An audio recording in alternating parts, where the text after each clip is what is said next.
Ini sebenarnya yang saya kritik dan teman-teman adalah oknum ya, oknum habaib yang mencoreng nama Ba'lawi. Kurang ajarnya keterlaluan. Dia ngatain para kiai pribumi dengan maaf, anjing, babi, curut. Woi anjing, woi babi, kenapa kau kalau ceramah pakai taris, pasang taris? Woi anjing, woi babi, kenapa engkau bilang kalau anak cucu kekasihku itu nggak ada? Ini harus dilawan, Pak. Saya bilang Anda tuh merusak marga Ba'lawi. Masa kita pribumi diem aja dikatain begitu? Aneh sih ulama Betawi. Lo sopan, gue segan. Lo araguan, gue lawan. Lo araguan, gue lawan. Mulai kapan ini kerucuk-kerucuk ngajari benci Alil Bait nih? Mulai kapan ini kerucuk-kerucuk ngajari benci Alil Bait nih? Nah terus ini kerucuk-kerucuk sekarang, curut-curut yang sekarang baru lahir ini. Nah terus ini kerucuk-kerucuk sekarang, curut-curut yang sekarang baru lahir ini. Terus mau sok-sokan mengajarkan kepada umat untuk membenci para habaib. Kan ini orang rusak ini. Kan ini orang rusak ini. Rusak marga Ba'lawi. Itu Habib Alwi Jamulullah yang beliau wafat diteruskan oleh anaknya Al Habib Idrus Jamulullah. Etika dakwah dipakai, fikih dakwahnya dipakai. Paling menyebut nama, gak pernah tuh ada kebun binatang keluar. Gak ada tuh bahasa anjing, babi, curut. Ini sekarang kiai dikatai. Woi anjing, woi babi, kenapa engkau tutup kepalamu dengan sorban, tapi kau jual ayat-ayatku dengan harga yang murah? Itu Habib Alwi Jamulullah. Kalau dia nggak setuju dengan para dai yang lain, paling keren ngatain ayam sayur. Ada lagi penceramah Abu Hanifah, ada lagi penceramah Kiai Fahrozi, Kiai Fahrozi Ishaq, ada lagi Al Habib Fahmi Al Idrus. Ya, itu kayak gala-gala. Itu orang-orang semua yang berseberangan dengan Orde Baru. Gak ada tuh bahasa anjing, babi, curut. Ini harus dilawan, Pak. Saya bilang Anda tuh merusak marga Ba'lawi. Mulai kapan? Nggak baca kitab ente? Nggak baca kitab? Mau sok jadi kiai? Bukan kiai ente, palsu kau.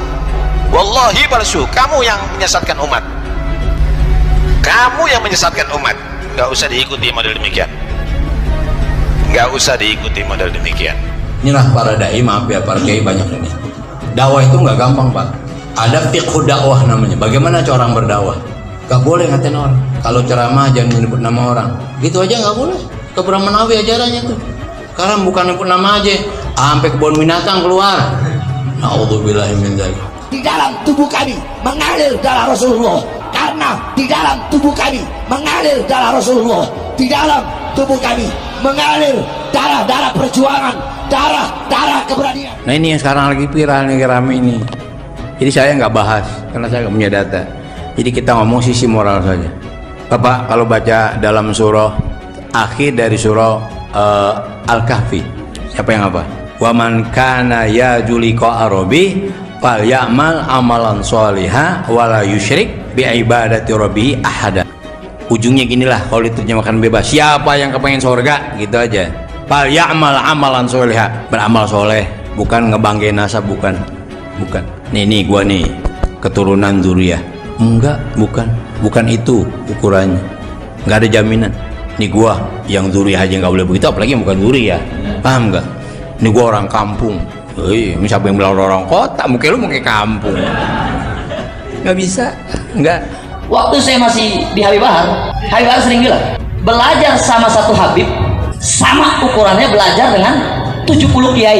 Betul nggak, Habib?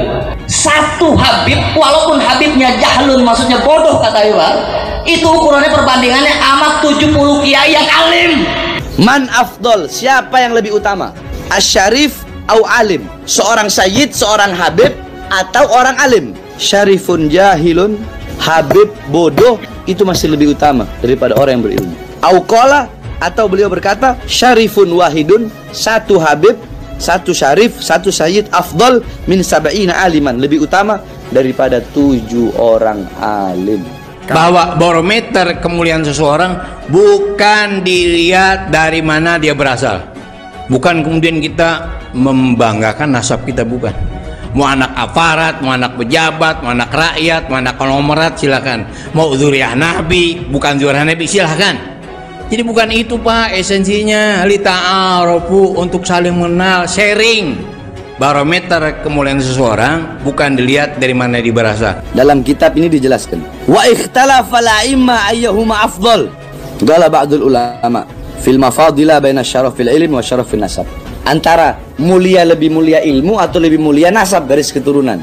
Para ulama berbeda pendapat. Para ulama sepakat, maka para ulama menjawab yang kedua. Qalu, para ulama itu berkata, li'annahu dzatiyun. Garis keturunan itu zat, nggak bisa dirubah, darah daging.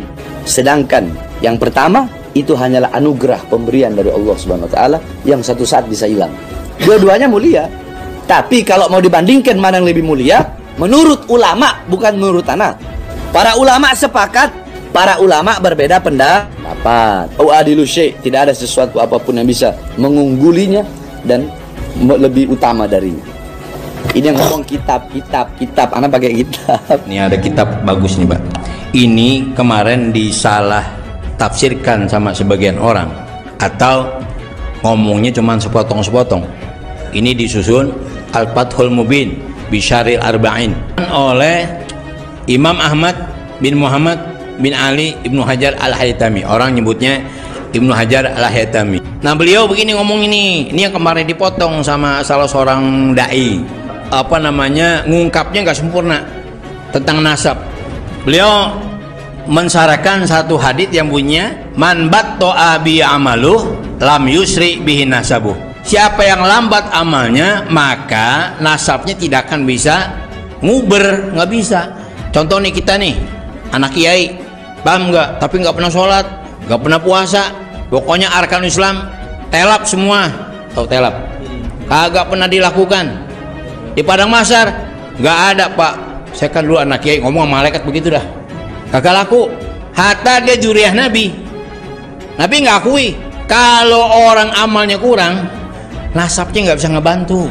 Berarti kalau kita ngabdi sama 10 habib, sama belajar sama berapa 70 kiai, ratusan, betul nggak? Man afdal, syarif atau alim yu'mal bi'ilmi?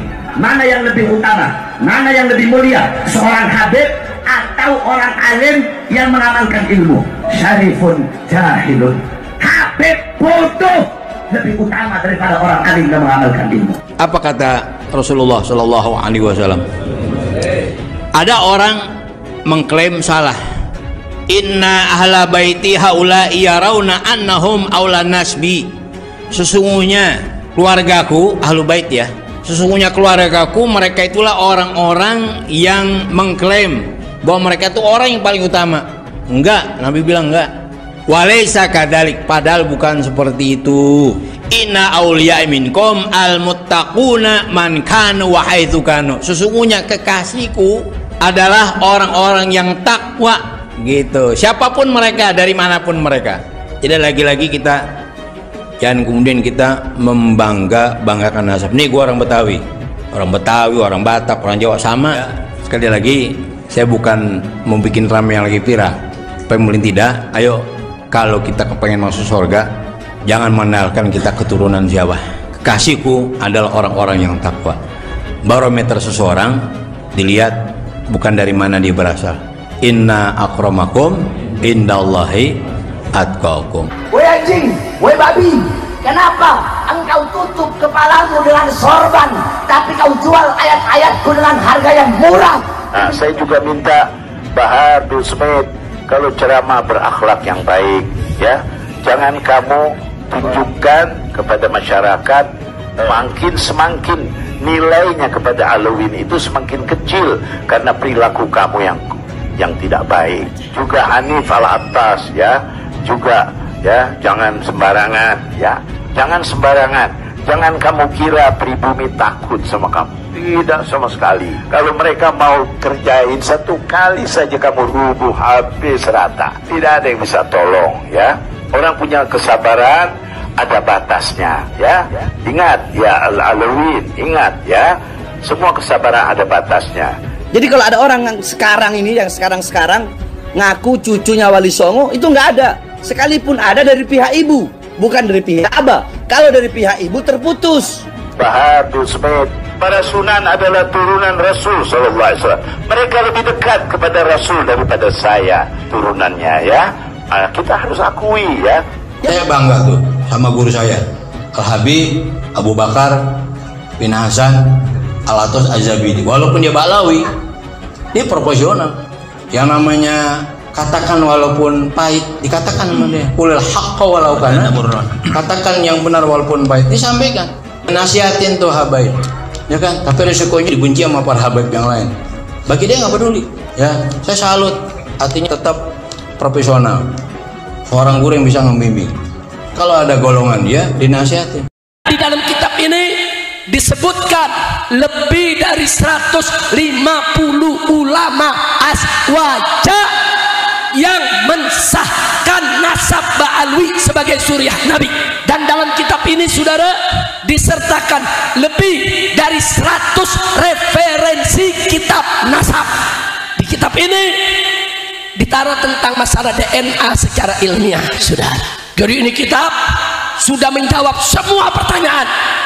Geng begal nasab. Ada yang bilang tes DNA nggak bisa jadi bukti syar'i untuk mengisbat nasab. Saya jawab, kalau ada bukti tes DNA saja, you tetap nggak percaya, apalagi tanpa bukti. Logikanya kok aneh-aneh. Basul Masail NU di Solo memutuskan hasil tes DNA memang tidak bisa untuk membuktikan, mengisbatkan nasab seseorang, tapi bisa untuk membatalkan nasab. Menguji setiap tingkatan nasab ini dengan sumber-sumber sebisa mungkin sampai tingkatan akhir yang bisa dilakukan. Nah, ini dijadikan alasan dalil harusnya di kitab sezaman. Padahal di sini sedang satu yuwathik itu artinya bukan menguji. Yuwathik itu artinya menguatkan dengan dokumen, dengan data. Dan itu pun di sini bukan syarat mutlak, maamkan sebisanya. Kalau bisa ya bagus. Kalau nggak bisa terus nggak semerta-merta nasab itu dianggap batal. Kalau ada kitab sezaman ya bagus, luar biasa. Tapi kalau nggak, ya nggak semerta-merta kitab itu dianggap, nasab itu dianggap batal. Lalu begitu mudahnya aneh keturunan Rasulullah. Sing 700 tahun angel mas, apa mana sing 1400 tahun, kecuali mau dibuktikan. Lalu ada kakak yang berbeda. Kakak terbit tahun 400 Hijriah, Ahmad bin Isa tercatat anaknya 3. Kakak terbit tahun 900, tercatat Ahmad bin Isa anaknya 4. Kalau ada 2 kakak beda, kakak lawas dan kakak baru, yang asli yang mana? Lawas. Yang lawas lah. Kok aneh sampai? Di kopi sama Imad dimasukkan dalam catatan yang disebut tesis tadi, saudara. Kita sudah buktikan, kita bongkar semua, saudara. Semua serangan Wahabi ke habaib itu yang dijadikan dasar oleh Imad untuk menyerang habaib. Ini namanya bukan tesis, ini sampah. Nabi alim pinter, dia logikanya konyol. Nabi sabar jembar dodone, dek ngamuan, takbir prak. Terus ngaku keturunan Nabi, dites tak boron, dilacak nasabnya urut satu persatu per generasi tak boron. Kenapa nasabah itu keterangannya diterima walaupun nggak sezaman? Karena memang setelah melalui proses validasi yang begitu kuat, kemudian ada ancaman dari Nabi, bohong atas nama Nabi, neraka, menisbatkan kebukan bapaknya neraka. Bahkan Ibnu Hajar juga memberikan postulat bagaimana seorang itu ulama harus punya ghirah. Jangan sampai ada orang yang intisab ke Rasulullah Shallallahu Alaihi Wasallam ya, bighairi yang padahal dia nggak berhak, nggak nyambung nasabnya tapi dia pura-pura nyambung. Itu jadi ghirahnya para ulama betul dalam menjaga kemudian nasab Rasulullah SAW. Sehingga seorang nasabah itu keterangannya walaupun nggak sezaman sudah barang tentu dia wajib untuk mengambil data dari yang sebelum-sebelumnya, sehingga apa yang dia cantumkan itu harus sudah terverifikasi menurut standar ilmu nasab dan ilmu syariat. Andai dari kajian Kiai Iman lalu terbukti fulan yang selama ini kita yakini dzurriyyah Rasul ternyata terbukti bukan, maka hukum kita ngaji kitab karangan dia seperti kita ngaji Fathul Qorib tanpa harus meyakini pengarang Fathul Qorib keturunannya Kanjeng Nabi gitu loh. Dan keturunan Nabi, saudara, para habaib sebagai zuriat Nabi, mereka juga punya kedudukan mulia dan wajib untuk dicintai.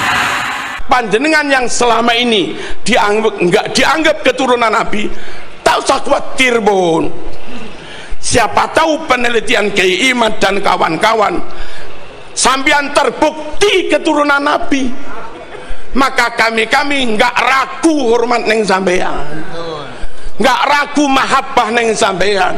Ojo kesusu musuhi Kiai Imad. Penelitian ini untuk kamu juga gitu loh. Timbang diragukan terus, timbang maskok fih terus, timbang mukhtalaf fih terus, timbang iltibas terus, ndang dijelas nih Mas. Orang tua kita Haji Roma Irama selalu mengatakan batal berdasarkan ilmu nasab, berdasarkan penelitiannya Haji Maduddin.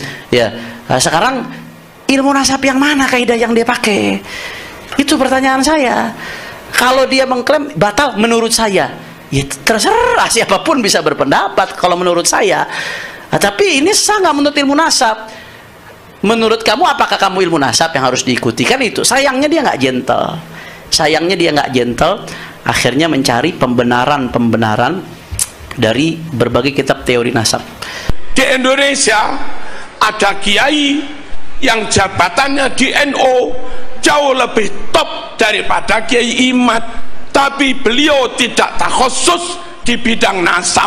Kiai Imad mungkin hanya pengurus RMI Banten, wong cilik mungkin, tapi takhusus di bidang nasab. Andai tanya fikih mungkin masih kepada beliau, andai tanya kebijakan NU mungkin masih pada beliau, tapi lek tanya nasab yang takhusus itu Kiai Imad.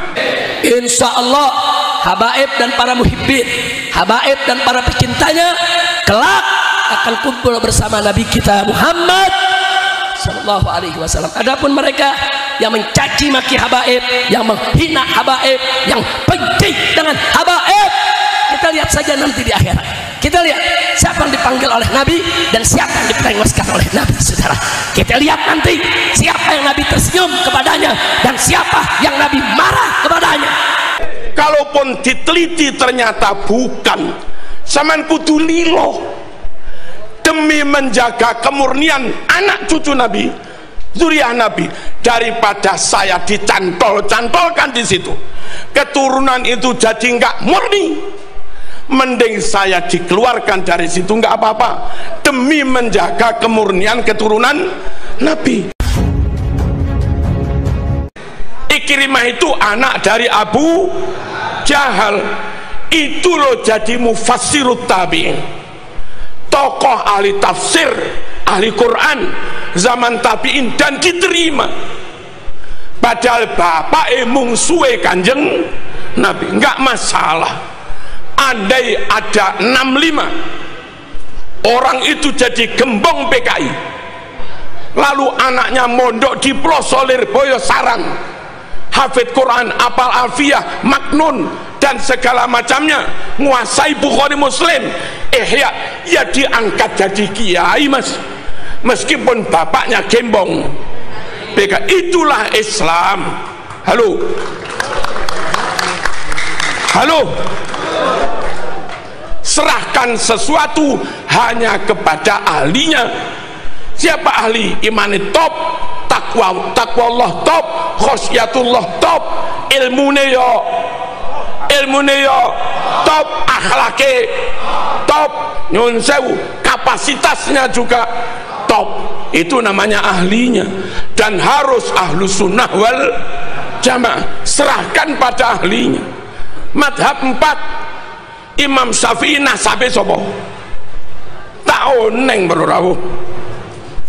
Imam Hanafi nasabe sinten? Weh, nasabe sapa? Tak oneng.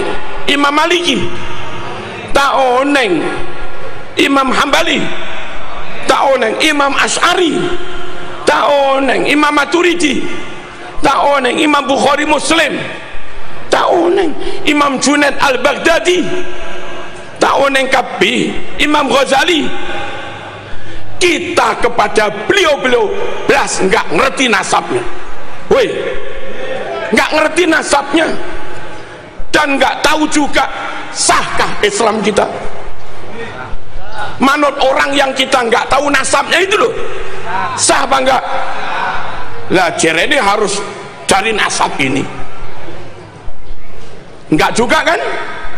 Lo ngoten boro rawuh, wong Pasuruan harus bengal nih kak.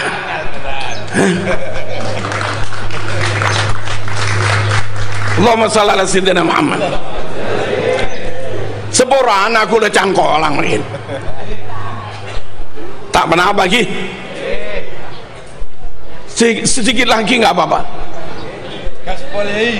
Allahumma shalli ala sayyidina Muhammad. Yang alumni sarang dapat ilmu sak pirang-pirang dari masyayikh sarang. Nasabnya siapa sarang? Tak oneng. Yang alumni Peloso dapat ilmu sak pirang-pirang dari Peloso. Sera nasabah. Tak oneng. Yang kita ya. Yang alumni Lirboyo sah apa enggak ilmunya? Sah apa enggak? Sah. Siapa nasabnya? Tak oneng. Lo kok sekarang ada kalau nggak ngakui nasab ini ilmu batal itu terus kayak apa?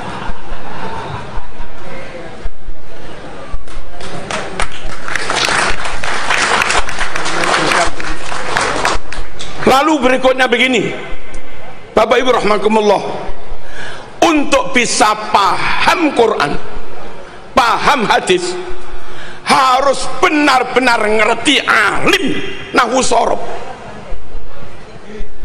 harus alim mantek, harus alim ma'ani bayan badi, harus alim usul fikih, ulumul Quran, gharaibul alfaz, harus alim asbabun nuzul, harus alim mustalahul hadis. Halo, plus ngerti sejarah, juga ngerti filologi untuk benar-benar bisa memahami Quran Sunnah dengan benar. Siapa itu? Ya siapapun yang mondok lama dan sungguh-sungguh menguasai itu semua, silahkan dia jadi kiai dan memahami Quran, meskipun dari kaum irung pesek.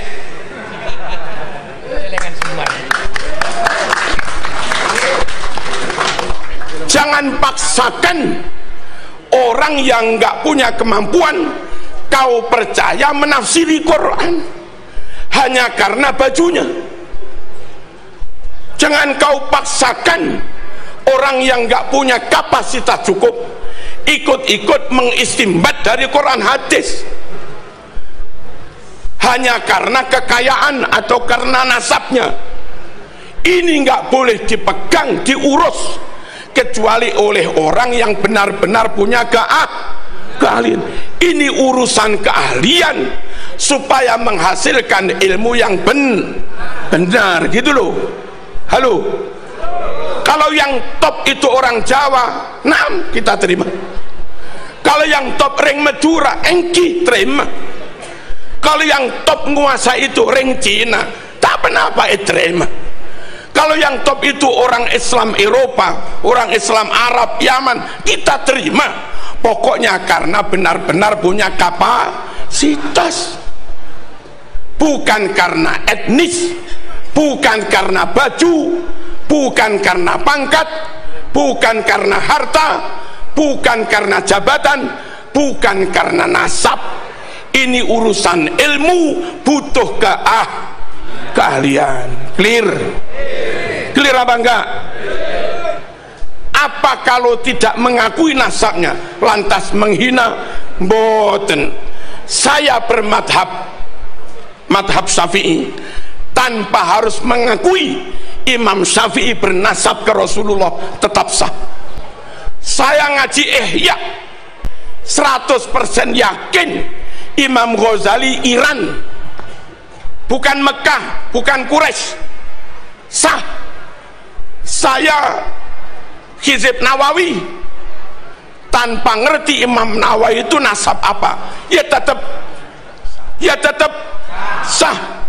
Thariqah Syadziliyah tanpa tahu Abil Hasan Asyadzili dzuriyah sapa, ya tetap sah. Andai dari kajian Kiai Iman lalu terbukti fulan yang selama ini kita yakini dzuriyah Rasul ternyata terbukti bukan, maka hukum kita ngaji kitab karangan dia seperti kita ngaji Fathul Qorib tanpa harus meyakini pengarang Fathul Qorib keturunannya Kanjeng Nabi gitu loh. Dong apa enggak ini? Lalu aneh kalau dikatakan kalau enggak ngakui sanad ilmumu putus. Di Pondok Lirboyo, Ploso, Sidogiri, di mana-mana di perpus kalau ada 1000 kitab yang dibaca itu yang karangan orang Yaman, nggak ada 1% mas.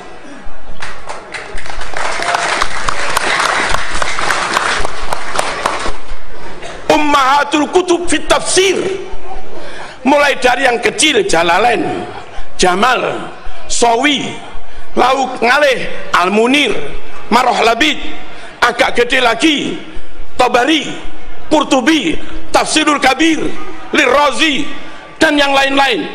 Itu semua non Yaman. Non Yaman.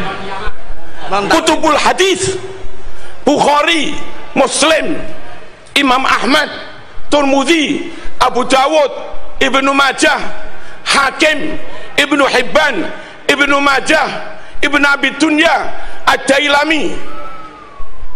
Itu orang mana itu? Bukan Yaman, non Yaman. Non Balawi. Nahwu, Jurumiyah, Tuhfah, Imriti, Mutamimah, Kawakibud Duriyah, Alfiyah, Ausatul Masalik, Mughni. Terus apa lagi? Ibnu Hisam, Jami'ud Durus, Alkitab karangan Imam Sibawayh, ditambah Al-Khalil Al-Farahidi, semuanya non. Ibnu Malik As-Spanyoli, Al-Andalusi, berarti tafsir Qurtubi, Cordoba, As-Spanyoli mas. Ngaji teko ulama Spanyol ini sah mas.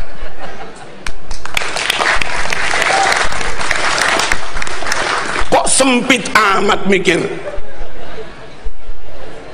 Fikih, wadeh, apa lagi? Mabadik fikhiyah, takrib, Safinah, Sulam, Kasyifah, Fathul Qorib, Bajuri, Tanwirul Qulub, Qalyubi, Bughiyah, Nihatul Muhtaj, Wahab, Mu'in, Nihatul Zain, dan segala macamnya. Wong ndi kuwi sing ngarang? Halo. Halo. Yaman digoyai. Tasawuf adalah 1-2 Yaman, nggak ada 1% dari ribuan kitab. Masuk akalkah gara-gara nggak ngakuin nasabnya yang 1% ini, lalu yang 99% jadi batal semua? Abu Darem aja.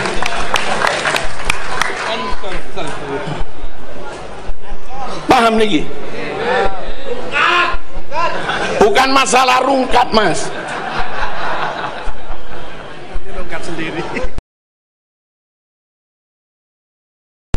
Lalu tentang nasab orang Mojokerto itu sulit melacak apakah saya keturunan Hayam Wuruk, sulit. Padahal jeda waktunya masih ini 1446 tahun. Lalu begitu mudahnya aneh keturunan Rasulullah. Sing 700 tahun angel mas. Apa mana sing 1000 400 tahun kecuali mau dibuktikan. Itulah. Dibuktikan secara genetik oke. Lalu ada kakak yang berbeda. Kakak terbit tahun 400 Hijriah. Lalu Ahmad bin Isa tercatat anaknya 3. Kakak terbit tahun 900 tercatat Ahmad bin Isa anaknya 4. Kalau ada 2 kakak beda, kakak lawas dan kakak baru, yang asli yang mana? Lawas. Yang lawas lah. Kok aneh sampai?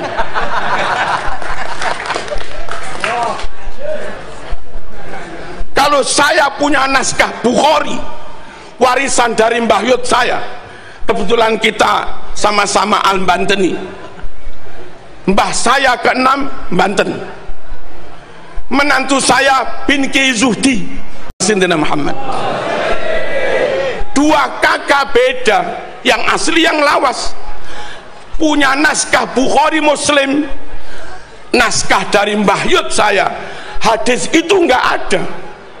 Lalu ada terbit naskah Bukhari baru, tahu-tahu ada tambahan hadis itu. Yang benar yang mana?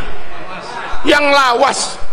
Quran kita dari dulu nggak ada surat Al-Pasrpani. Tahu-tahu terbit Quran baru ada tambahan surat Suratul Pasrpan. Yang asli yang mana? Yang lawas. Dan haram Anda berpikir barangkali itu ada yang nggak tercatat, ngawur lah.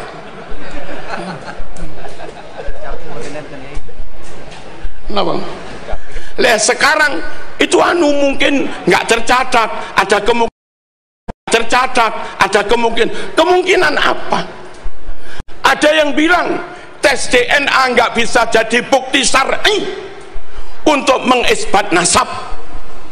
Saya jawab, kalau ada bukti tes DNA saja you tetap nggak percaya, apalagi tanpa bukti.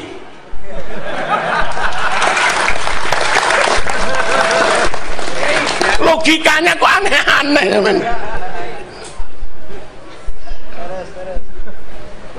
Basul Masail NU di Solo memutuskan hasil tes DNA memang tidak bisa untuk membuktikan, mengisbatkan nasab seseorang, tapi bisa untuk membatalkan nasab.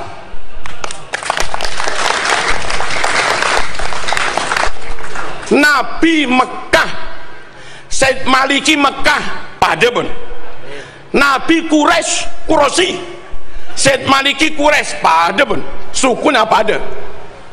Nabi marga Bani Hashimi Said Maliki Bani Hashim pada pun.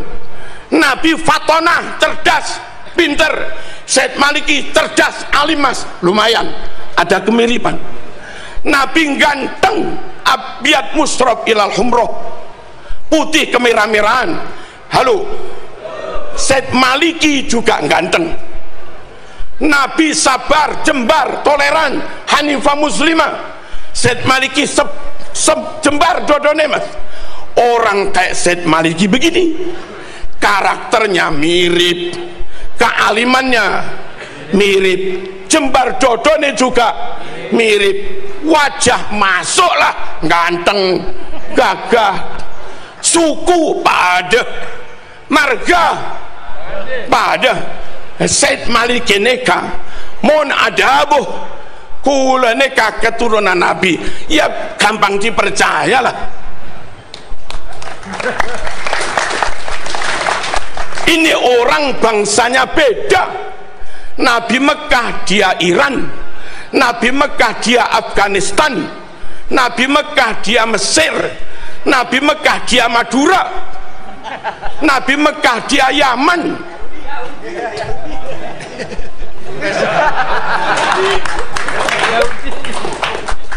Bangsanya beda, sukunya beda.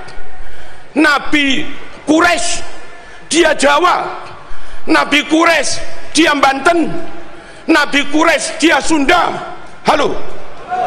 Nabi Quraisy dia Hadramaut, Nabi Quraisy dia Habasyah, Nabi Quraisy dia Qahtan, Nabi Quraisy dia Tamim. Weh. Nabi Quraisy dia Aden. Tak pada suku nah. Marganya Nabi Bani Hashim dia Al-Aidid, Al-Katiri, Al-Pasrpani, wajah nggak masuk. Nabi ganteng, Said Maliki ganteng, dia nggak ganteng blas. Nabi alim pinter, dia logikanya konyol. Weh. Nabi sabar jembar dodone, dek ngamuan, takbir prak, Salah takbir. terus ngaku keturunan Nabi, dites tak boron, dilacak nasabnya urut satu persatu per generasi tak boron. Buku yang katanya punya anak 4 dites pakai zat karbon untuk mengetahui nama keempat itu tintanya umurnya sama apa enggak, kertasnya lebih lawas yang itu apa lebih lawas yang anak 3, dites tak boron. Terus ngaku keturunan Nabi, bodoh aja oneng negara. Kita harus menjaga kemurnian nasab Rasulullah sallallahu alaihi wasallam supaya orang yang kita tabaruki pasti qot'i 100% keturunan Nabi. Harus dijaga kemurnian ini.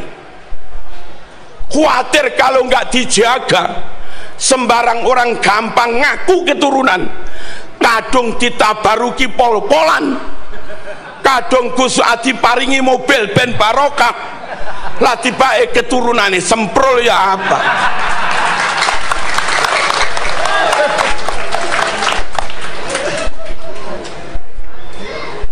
Ngerti mboten iki? Verifikasi itu penting, validasi penting, pelacakan penting, baik pelacakan genealogi ataupun pelacakan naskah penting. Untuk apa? Untuk memastikan fulan qot'i keturunan Nabi.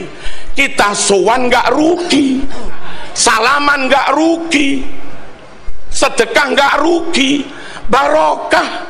Dan memang Nabi meninggalkan untuk umat ini nuwun sewu 3 jimat.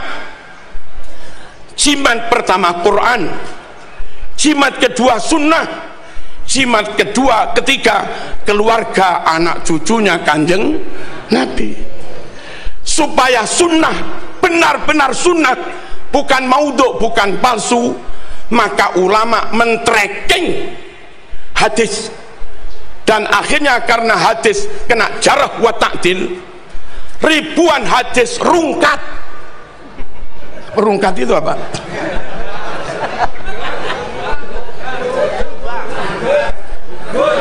Dari 100.000 hadis lebih yang akhirnya dinyatakan sahih oleh Bukhari hanya sekitar 4.000-an, Muslim hanya sekitar 4.000-an, yang rungkat puluhan ribu. Dan itu ulama harus melakukan itu. Jangan sampai kadung diyakini sunnah Rasul ternyata sabdanya Abu Jahal, mas. Weh. Quran jimat, Quran mujma' alaih, qot'i, udah nggak ada masalah. Yang kedua sunnah juga jimat. Biar jimat ini benar-benar terjaga, maka ulama melakukan penelitian hadis. Lalu jimat ketiga, setelah berlangsung 1446 tahun, biar nggak mudah, nggak gampang orang ngaku keturunan Nabi ternyata keturunan semprul, ditabaruki tak manti, mas. nggak mandi itu apa? Tak mandi, ditawasuli tak mandi, wong keturunan semprul. Supaya umat tetap dapat barokah ketika sowan, ketika tabaruk, tawasul, keturunan Rasulullah, maka juga perlu di tracking. Lah itu tugasnya Kiai Imad gitu loh. Weh, mulia apa enggak ini? Mulia, untuk memastikan keturunan ini murni. Wa yutahhirakum tathira. Dia terus, maaf, panjenengan yang selama ini enggak dianggap keturunan Nabi, tak usah khawatir bon. Siapa tahu penelitian Kiai Imad dan kawan-kawan sampean terbukti keturunan Nabi, maka kami enggak ragu hormat neng sampean, enggak ragu mahabbah neng sampean. Ojo kesusu musuhi Kiai Imad. Penelitian ini untuk kamu juga gitu loh. Timbang diragukan terus, timbang maskok fih terus, timbang mukhtalaf fih terus, timbang iltibas terus, ndang dijelas nih mas. Paham enggak? Kalaupun diteliti ternyata bukan, saman kudu lilo demi menjaga kemurnian anak cucu Nabi, zuriyah Nabi, daripada saya dicantol-cantolkan di situ, keturunan itu jadi enggak murni, mending saya dikeluarkan dari situ enggak apa-apa demi menjaga kemurnian keturunan Nabi, daripada saya nyantol di situ zuriyah jadi enggak murni, mending saya dikeluarkan tapi zuriyah menjadi murni. Nah, yang mau begini berarti ikhlas, kepengin wa yutahhirakum tathira.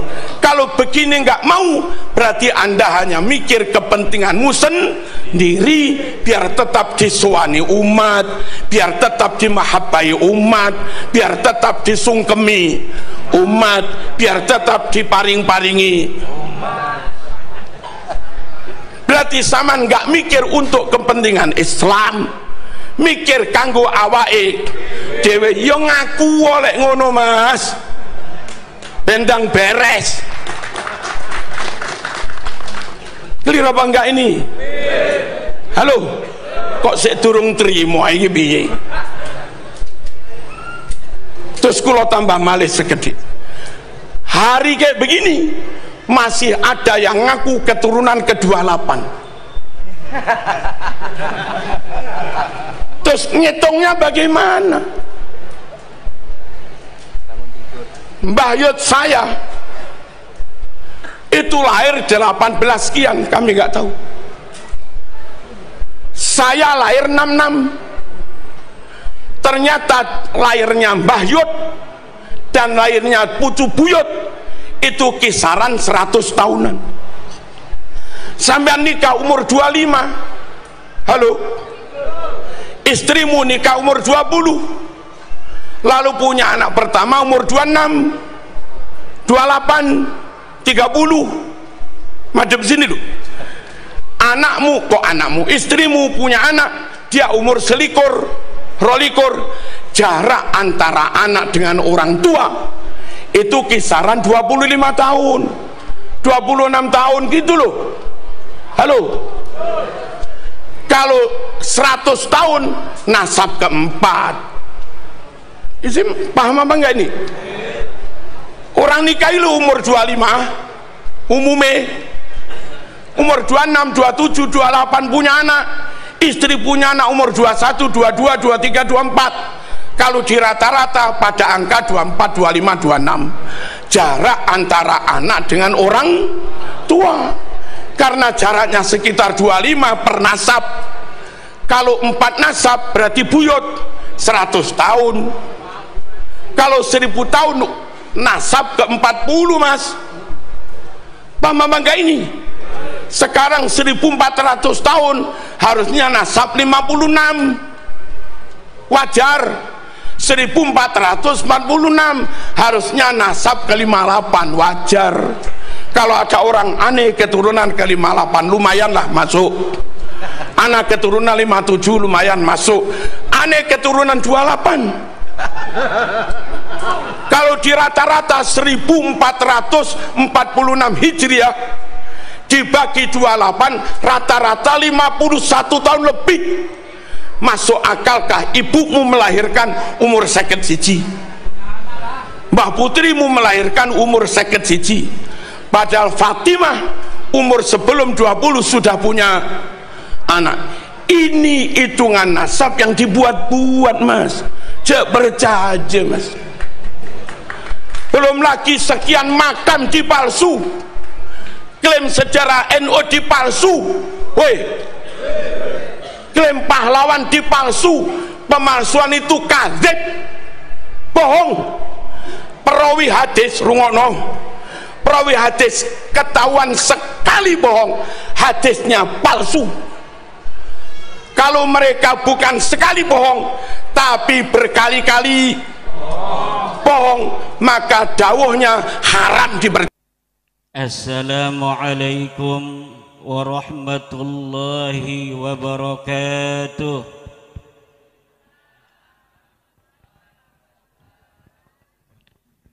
Assalamualaikum warahmatullahi wabarakatuh.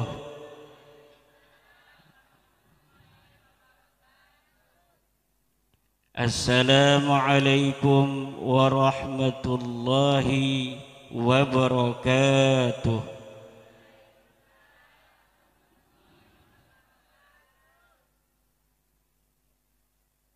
Bismillahirrahmanirrahim.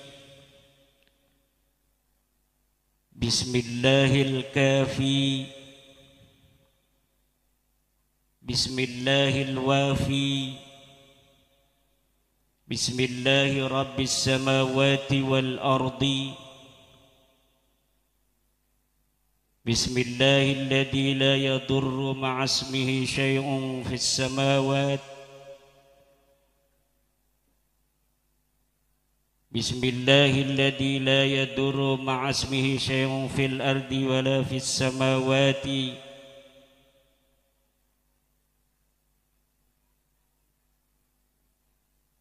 Alhamdulillah, alhamdulillahil malikil hakim, al-jawadil karimil azizir rahim. والطريق إليه واده للقاصدين والدليل عليه لائح للناذرين والصلاة والسلام على سيدنا محمد وعلى آله وأصحابه الطيبين الطاهرين. يا حي يا قيوم يا حنان يا منان يا ديان يا سلطان يا ذا الجلال والإكرام.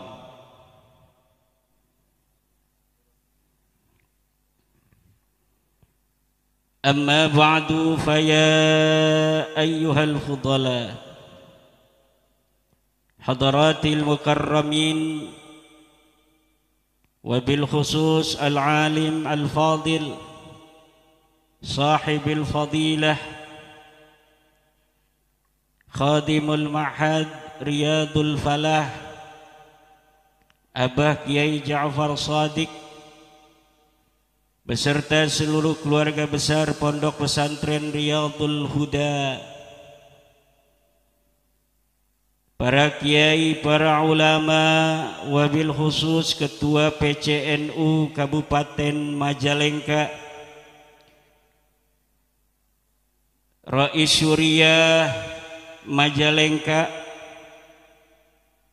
Ketua GP Ansor Majalengka, Ketua RMI Majalengka, saya Ketua RMI Provinsi Banten, Ketua GP Ansor, Ketua Pagar Nusa, Ketua IPNU, Ketua IPPNU, seluruh Ketua MWC Majalengka, Ketua Ranting NU Majalengka, para hadirin dan hadirat, nahdhiyin dan nahdhiyat, wali santri dan santri Pondok Pesantren Riyadul Huda rahimakumullah. Saya disclaimer dulu bahwa saya berceramah akan menggunakan bahasa Indonesia. Walaupun saya katanya masih ada terah dari Sunda Sumedang, tapi tinggal di Banten Utara. Banten Utara itu ngomongnya bahasa Jawa. Dulu orang Demak, orang Cirebon mengiringi Sunan Gunung Jati Syarif Hidayatullah Sultan Maulana Hasanuddin, kemudian punya istri orang-orang Sunda di sana, berkembang biak tapi bahasanya tidak hilang bahasa Jawa. Nanti tahun 1600-an datang dari Sumedang Pangeran Arya Wangsakara, cucu Pangeran Santri dari Sumedang, punya istri di sana di Banten Utara. Kemudian beranak pinak, menikah dengan Ratu Maimunah, cucu dari Sultan Maulana Hasanuddin Banten.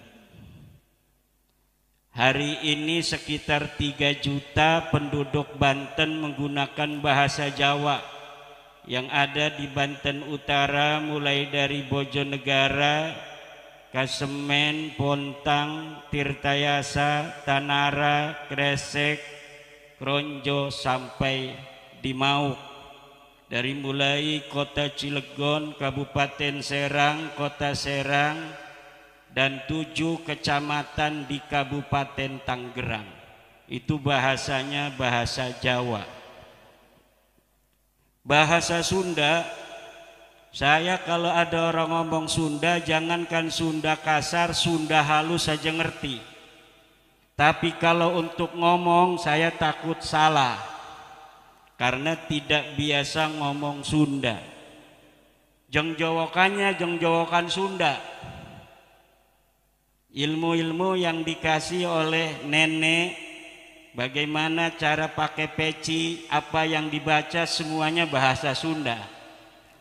Tetapi kalau ngomong untuk ceramah saya takut salah, nanti malu. Karena kalau ngomong berbeda dengan menulis. Saya lebih suka menulis daripada ceramah. Karena saya pengangguran, dari pagi sampai siang itu pengangguran. Karena ngajar ngaji mulai habis sholat subuh hanya sampai jam 7. Kemudian anak-anak santri saya pada sekolah, saya tidak ngurus sekolahan. Kemudian nanti ngaji lagi habis sholat asar sampai maghrib, menjelang maghrib, kemudian habis maghrib sampai isya. Saya istirahat, anak-anak santri ngaji dari isya sampai jam 9, istirahat lalu mutalaah untuk pengajian saya besok, lalu istirahat. Jadi saya pagi-pagi itu pengangguran, senangnya baca, senangnya nulis. Maka kalau tadi dikatakan tulisan saya lumayan banyak karena pengangguran. Kalau seorang ulama tidak nganggur, sulit untuk bisa nulis dan bisa baca. Kalau ulamanya jadi anggota DPR seperti bapak kita di sini, itu nggak ada waktu untuk nulis, nggak ada waktu juga untuk baca tapi praktek. Tapi kalau pengangguran kayak saya, banyak baca dan banyak nulis. Saya lebih konsen nulis daripada ceramah. Makanya kadang di ceramah ada yang terlewat, di tulisan sulit untuk ada yang terlewat, karena ketika sebelum nulis kita pikirkan matang. Maka Allah Subhanahu wa ta'ala sudah memberikan kelebihan orang masing-masing. Ada yang sukanya ceramah, gak suka nulis. Ada yang sukanya nulis, gak suka ceramah. Tapi saya walaupun sukanya nulis, kadang-kadang diundang ceramah. Maka kalau nanti ceramah saya ada yang keluar dari konteks, itu yang salah bukan saya, tapi yang salah yang ngundang saya. Hadirin ma'asyiral muslimin rahimakumullah. Saya ini sangat bahagia diundang oleh saudara saya dari Majalengka pada malam hari ini untuk silaturahmi. Diundang oleh keluarga besar Abuya Kiai Ja'far Shadiq, keluarga besar Pondok Pesantren Riyadul Huda.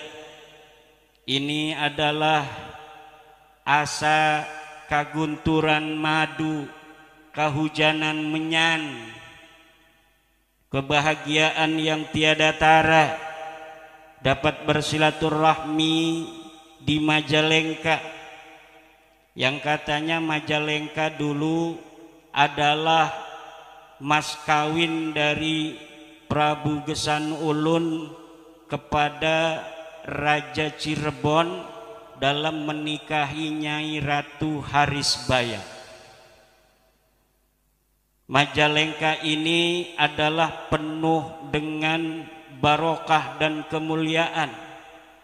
Doa-doa para wali, Syekh Sunan Gunung Jati, Syekh Datuk Kahfi, kakek daripada Pangeran Santri Sumedang, dan seluruh para aulia-aulia di Majalengka, para ulama-ulama yang sudah tiada maupun yang sekarang ada, yang senantiasa akan setia terhadap ajaran Islam Kanjeng Nabi Muhammad, yang akan tetap setia terhadap ajaran Kanjeng Nabi Muhammad, yang akan tetap setia terhadap ajaran para sahabat, para tabi'in, para tabi'it tabi'in, kemudian sampai kepada para ulama-ulama kita di hari ini, yaitu akidah Islam Ahlus Sunnah wal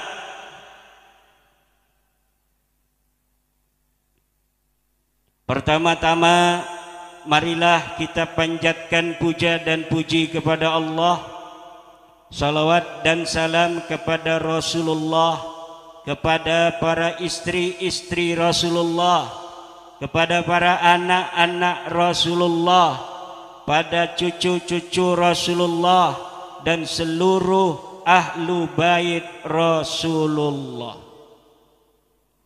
Kita harus mencintai ahlu baitnya Rasulullah. Siapa ahlu baitnya Rasulullah? Ahlu bait, ahlu itu artinya penghuni, bait itu artinya rumah. Ahlu bait adalah penghuni rumah Rasulullah, yaitu keluarga-keluarga terdekat Rasulullah, ditambah oleh Bani Hashim dan Bani Muttalib yang hidup di masa Rasulullah sallallahu alaihi wasallam. Mencintai ahli bait adalah kewajiban menurut ahli sunnah wal jamaah.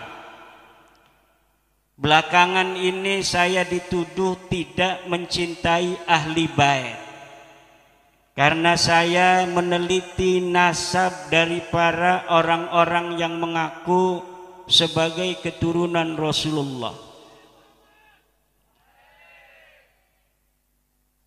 Saya dituduh tidak mencintai dzurriyyat Rasul.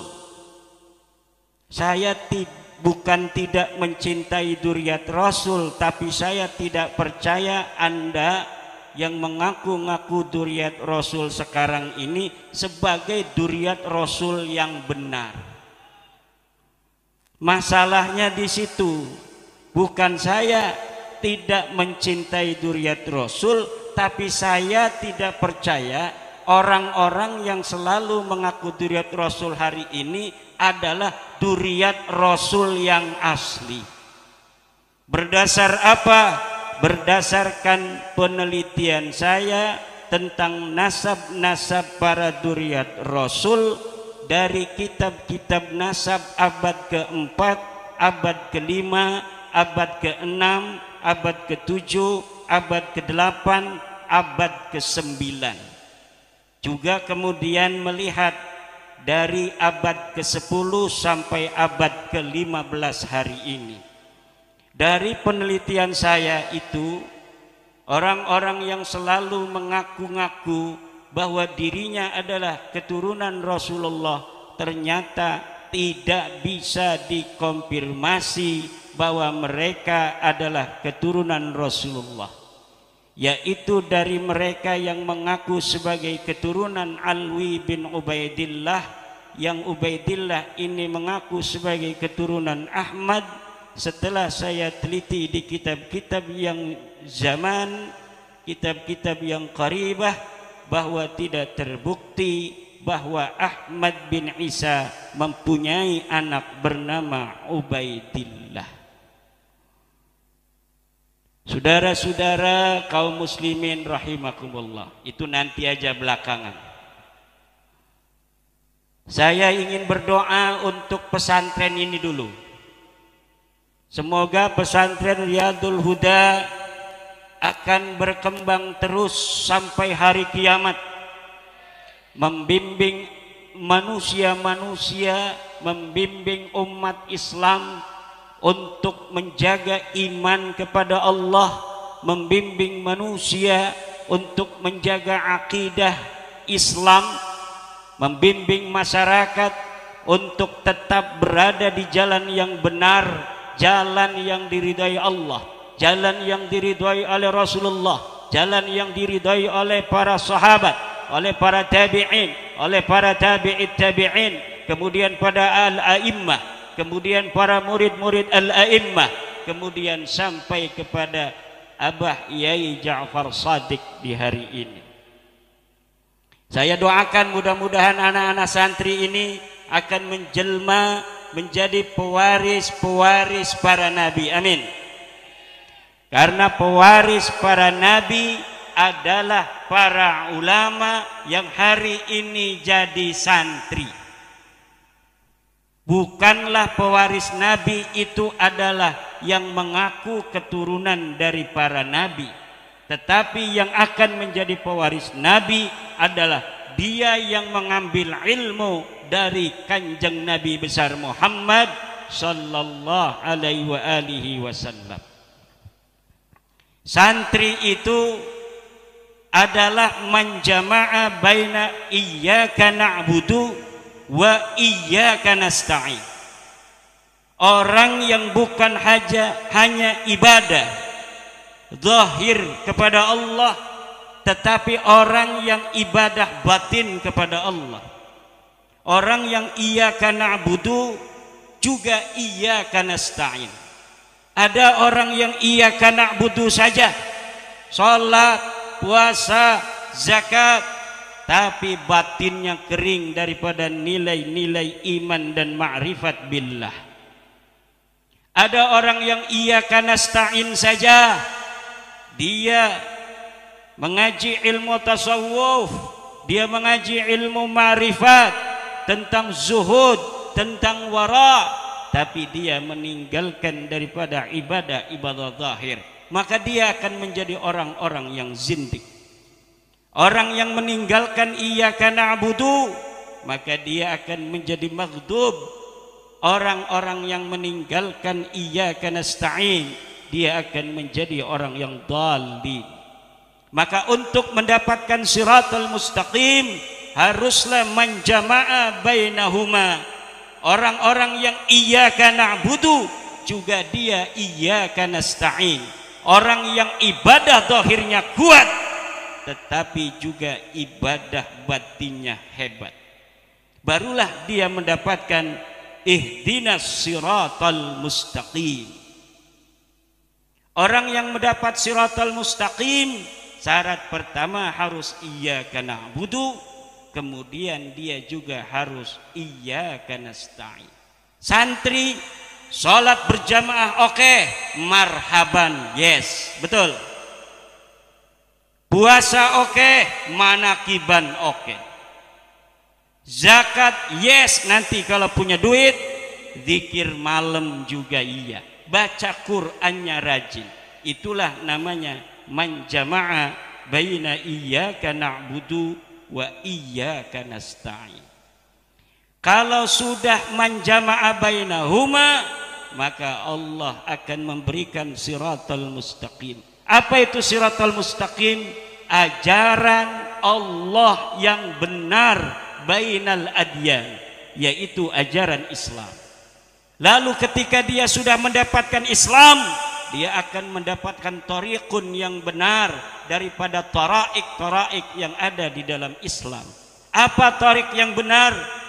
Yang benar adalah as-sawadul a'zam. Apa itu as-sawadul a'zam? Golongan yang terbesar. Golongan terbesar hari ini adalah Ahlus Sunnah wal Jamaah. Di mana itu Ahlus Sunnah wal Jamaah? Di dunia. Untuk di Indonesia as-sawadul a'zam itu apa? As-sawadul a'zam di Indonesia adalah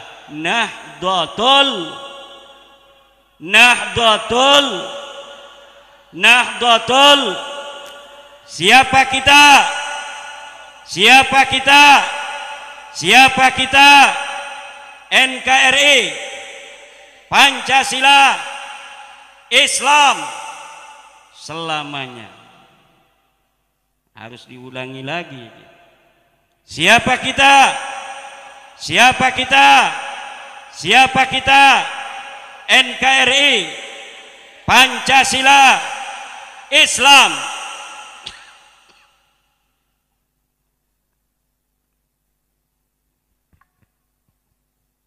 Ajaran Islam yang hari ini ada di Indonesia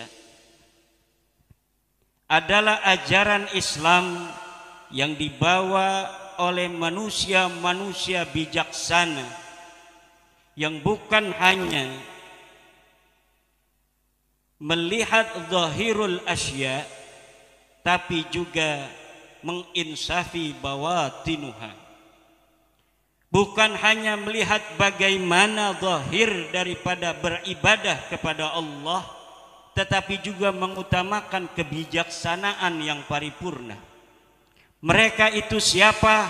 Mereka adalah para wali songo. Wali songo membawa agama Islam ke Indonesia tanpa pertumpahan darah, tanpa adanya paksaan.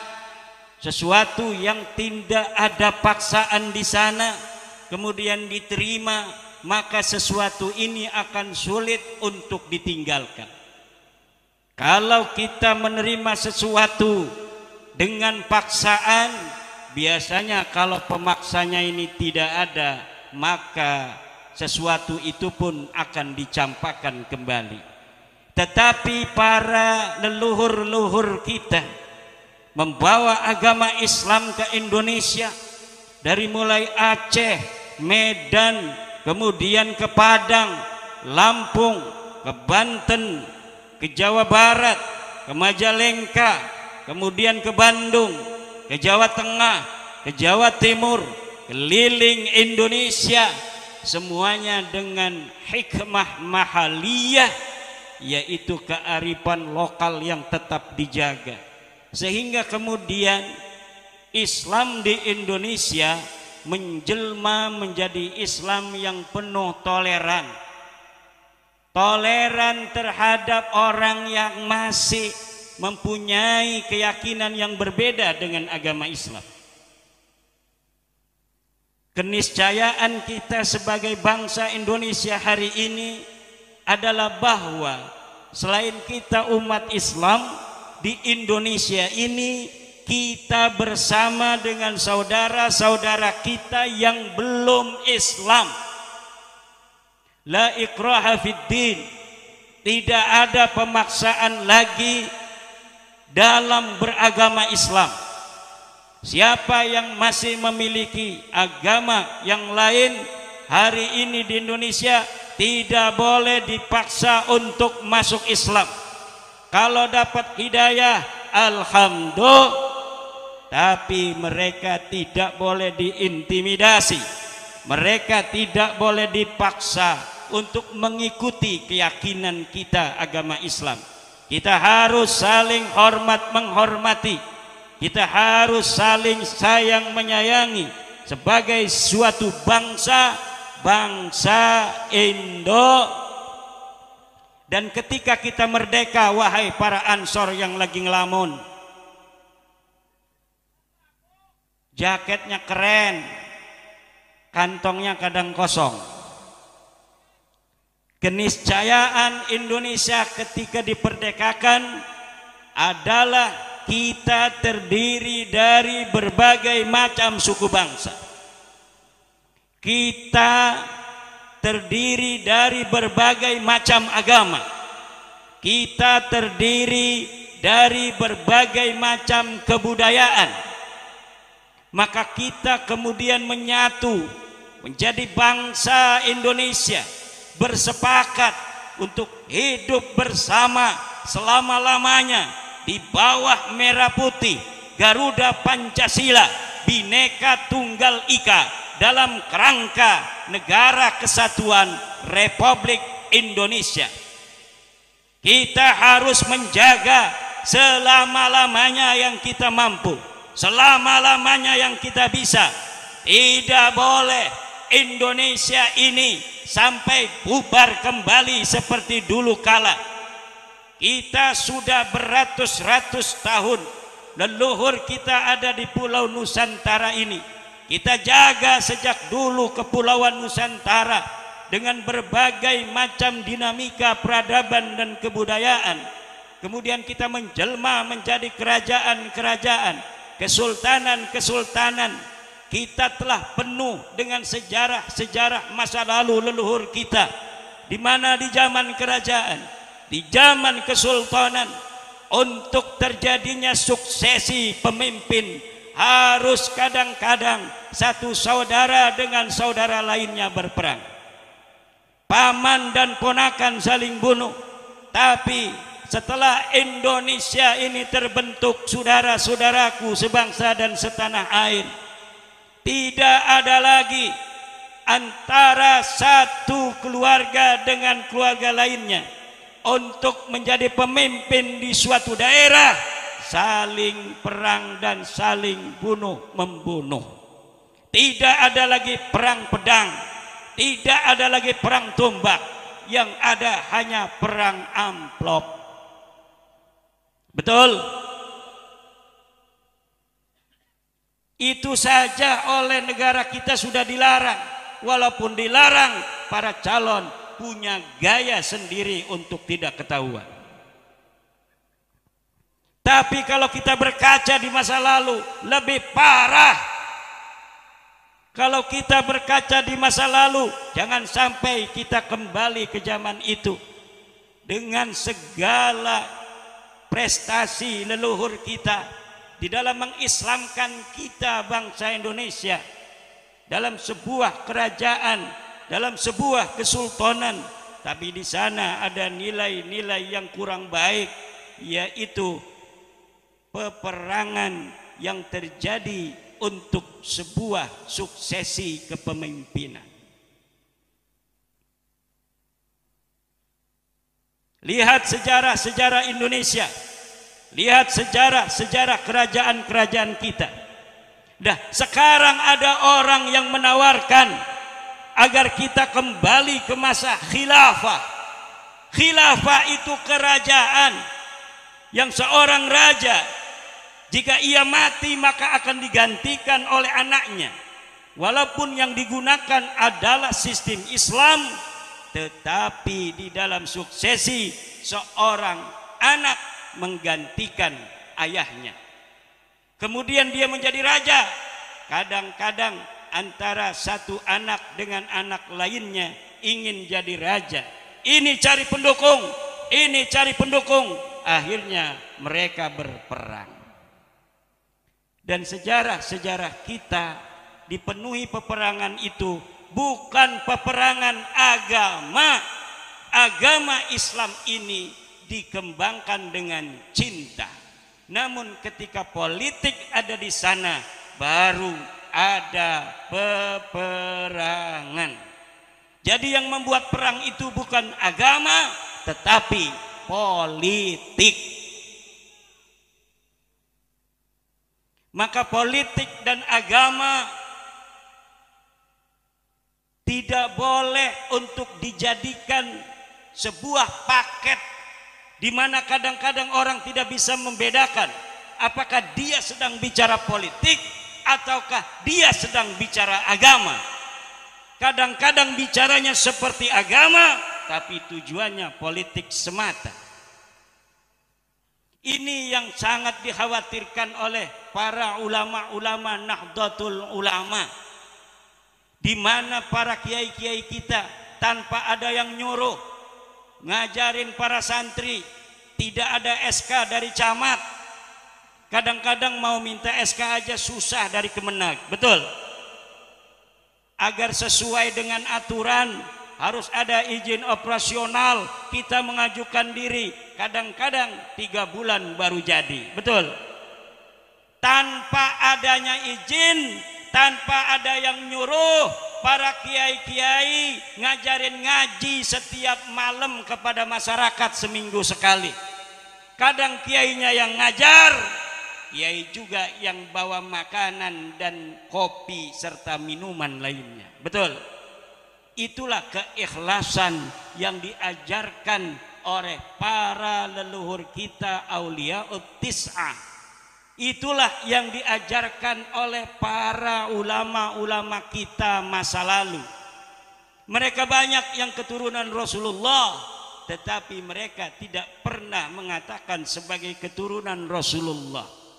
Mereka perdekakan bangsa Indonesia masa lalu sebelum ada Indonesia ini dari kekafiran.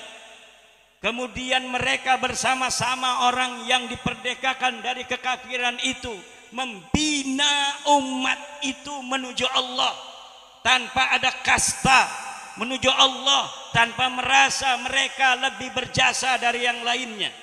Dilanjutkan oleh para ulama-ulama pelanjut mereka, yang kadang-kadang ulama pelanjut mereka itu adalah keturunan langsung dari para ulama-ulama Auliyaut Tis'ah itu. Namun kadang-kadang keturunannya pun tidak pernah mengatakan bahwa saya adalah keturunan dari Wali Songo. Untuk apa? Agar apa yang telah dilakukan oleh leluhur itu tidak dikotori kalau suatu masa, suatu ketika ada keturunannya yang manhajnya, cara hidupnya berbeda dengan orang-orang yang saleh. Kalau para bangsawan zaman dulu menyematkan gelarnya, kemudian para ulama-ulama zaman dulu yang keturunan Rasul menyematkan gelarnya, kemudian ada anaknya yang jadi supir angkot pakai gelar Syarif Sayyid Husain. Siapa itu? Sayyid Syarif Husain. Apa kerjanya? Supir angkot.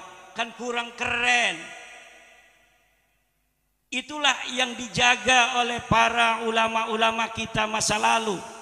Dan juga yang demikian itu tidak sesuai dengan ajaran-ajaran Allah, tidak sesuai dengan ajaran-ajaran Al-Quran, tidak sesuai dengan ajaran-ajaran para ulama. Al-Quran mengatakan inna akramakum indallahi atqakum. Siapa orang yang paling mulia, dialah orang yang paling bertakwa. Tidak dilihat lagi siapa dia keturunannya ke atas, tidak dilihat lagi siapa dia ayahnya, dia siapa kakeknya, tapi yang dilihat siapa dia dengan prestasinya. Orang yang jadi kiai itu tidak mesti dia anak kiai. Siapa yang bisa jadi kiai? Dia yang mengambil ilmunya para kiai. Anak kiai tidak mau ngambil ilmu dari para kiai, maka dia tidak boleh untuk menganggap dirinya mempunyai peran terhadap agama ini.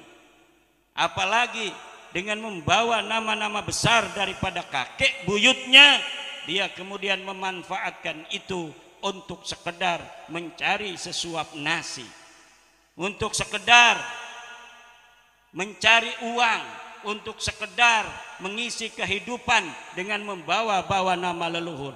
Ini adalah sungguh memalukan leluhur-leluhur mereka. Dan inilah yang telah diajarkan oleh para guru-guru kita. Siapa dia yang berprestasi, dialah yang patut untuk dihormati. Santri siapa kemudian dia yang mau ngajar ngaji, dialah yang jadi kiai. Anak kiai nggak mau ngajar ngaji, nggak usah dihormatin. Nanti anak kiai nggak ada yang mau ngaji lama-lama. Turunan Nabi sudah sahih, turunan Nabi, tetapi dia tidak ngerti agama. Jangan dihormatin berlebihan, karena itu akan berbahaya bagi keturunan Rasulullah. Suatu masa, suatu ketika, keturunan Rasulullah jadi bodoh semua, karena mereka tetap dihormati walaupun tidak berilmu. Ini ajaran-ajaran yang tidak tepat, akan memalukan Rasulullah di akhirat kelak, di mana anak keturunannya bodoh-bodoh. Kenapa? Karena hanya mengandalkan nasab saja. Bahkan banyak yang disclaimer, saya turunan Rasulullah, di dalam tubuh saya ada darah Rasulullah. Siapa yang menghormati saya sama dengan menghormati Rasulullah. Siapa yang membenci saya sama dengan membenci Rasulullah. Kalaulah saya berbuat baik, ikuti. Kalau saya berbuat jelek, jeleknya jangan diikuti. Tetapi zat sayanya harus tetap dihormati dan dimuliakan, karena di dalam diri saya, zat saya, ada darahnya Rasulullah. Ini ajaran-ajaran sesat. Bahkan istri-istri Nabi dikatakan dalam Al-Quran, kalau mereka berbuat yang tidak baik, maka dosanya 2 kali lipat. Wa ulhiqa bihinna manintasaba ilaihi sallallahu alaihi wa alihi wasallam min ahlihi ghairihinna wa min durriyatihi sallallahu alaihi wa alihi wasallam. Hadirin ma'asyiral muslimin rahimakumullah. Inilah pada malam hari ini saya hadir memenuhi undangan Abah Yai Ja'far Shadiq. Selain untuk bersilaturahmi, juga ingin mengajak kita semua untuk bersama-sama membawa umat ini menuju dalil, bukan menuju doktrin.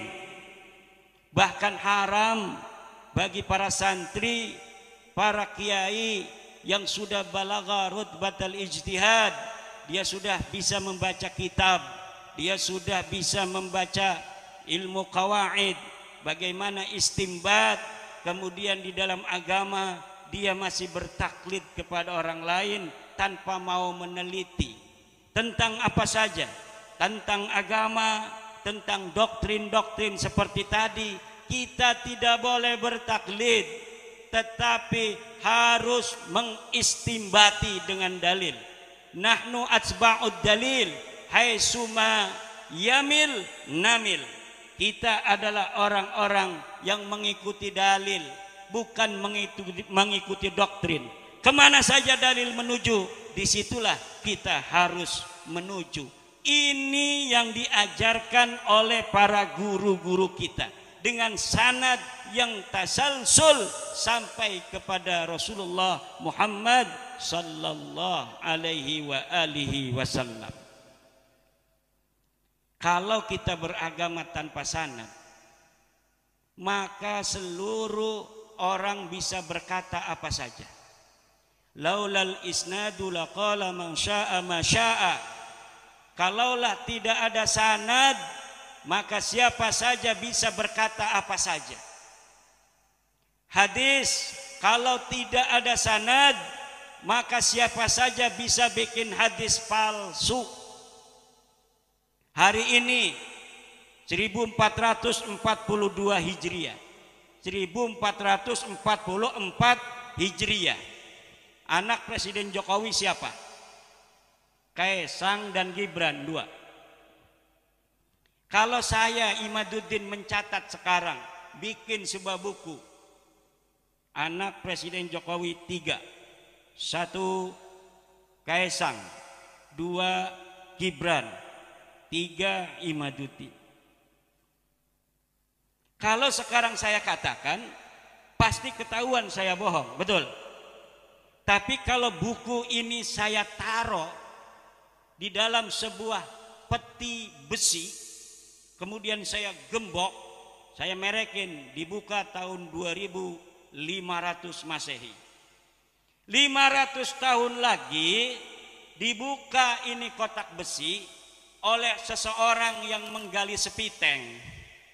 Kemudian ditemukan sebuah kitab saya itu yang di dalamnya menyatakan bahwa anak Pak Jokowi 3, Gibran, Kaesang dan Imaduddin.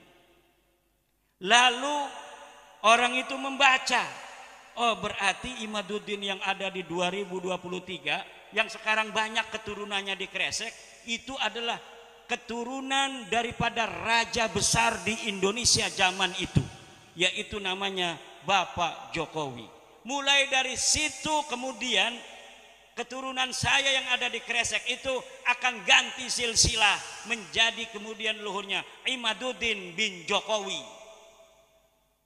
Kenapa? Karena ada manuskrip yang baru ditemukan. Kemudian setelah beberapa ratus tahun akan semakin kokoh, akan semakin kokoh, akan semakin kokoh.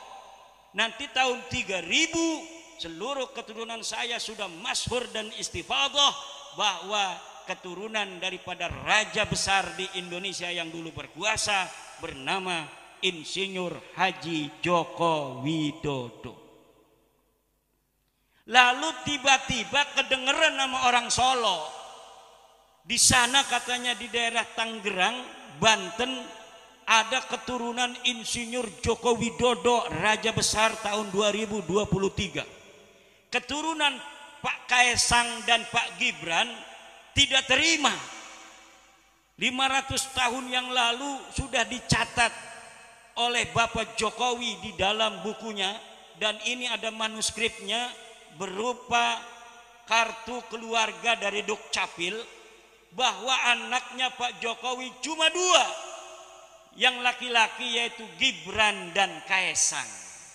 Kemudian ributlah ini tahun 3000 karena keturunan saya juga sudah masyhur di Tangerang sebagai keturunan daripada raja besar Indonesia Bapak Joko Widodo.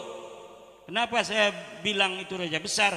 Karena siapa saja yang jadi presiden Indonesia hari ini lebih besar daripada Hayam Wuruk, saudara. Lebih besar kekuasaannya daripada Sunan Gunung Jati. Lebih besar kekuasaannya daripada Raden Patah Demak. Lebih besar kekuasaannya daripada Raden Wijaya. Lebih besar kekuasaannya daripada Raja Aceh. Karena Indonesia ini adalah menjadi pemersatu seluruh kerajaan-kerajaan besar yang dulu ada di Nusantara, sekarang menjadi Indonesia. Jangan gegabah menjadi anak presiden Indonesia karena dia merupakan raja besar. Bangga dong. Nanti keturunan saya itu yang sudah ada manuskrip bahwa mereka adalah keturunan daripada Bapak Joko Widodo itu. Tetapi ketika ada yang membatalkan dari Solo keturunan-keturunan Bapak Jokowi, bahwa dalam manuskrip asli keluarga Pak Jokowi yang ada di Solo tidak ada anak Pak Jokowi namanya Imaduddin. Apa yang akan terjadi? Itulah yang banyak terjadi dengan nasab-nasab palsu. Dia bisa untuk syuhra dan istifadah, tetapi syuhra dan istifadahnya disebut dengan syuhratun hadisatun. Kemasyhuran yang baru datang bukan di masa orang itu hidup.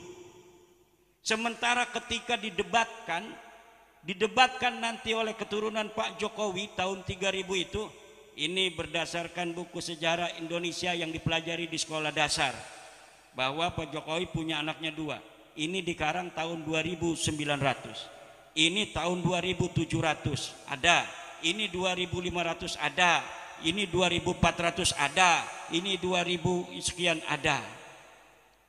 Lalu Anda tahun berapa? Ini tahun sekian, adanya di mana? Di Kresek. Lah, ini datanya data mayor, adanya di Solo. Berarti yang menang adalah data mayor. Ada data mayor, ada data minor. Data mayor itu adalah data yang ditulis oleh ulama yang ada di tempat itu. Data minor adalah data-data pembanding yang ditulis oleh orang-orang yang di luar itu. Ada data primer, yaitu data-data yang ditulis pada zaman di mana tokoh itu ada. Ada data sekunder, yaitu data yang ketika data primer itu tidak ditemukan, maka data sekunder yang ditulis setelah orang itu ada beberapa masa yang paling dekat, itu juga bisa dijadikan sebagai patokan. Inilah di dalam tradisi ilmiah, baik di kampus maupun di pesantren sudah ada. Jangan disamakan dengan hadis. Hadis katanya dikodifikasi, ditadwin itu pada abad ketiga. Kata-kata Rasul ada di 1 Hijriah, tetapi dicetaknya, ditulisnya abad ketiga, 300 tahun setelah itu. Berarti katanya tidak bisa dong ini dikatakan hadis asli. Karena apa? Karena tidak ada kitab yang ditulis di zaman Nabi. Ini goblok cara berpikirnya. Hadis itu diriwayatkan oleh seorang guru kepada muridnya, dari seorang murid kepada muridnya lagi, dari seorang murid kepada muridnya lagi.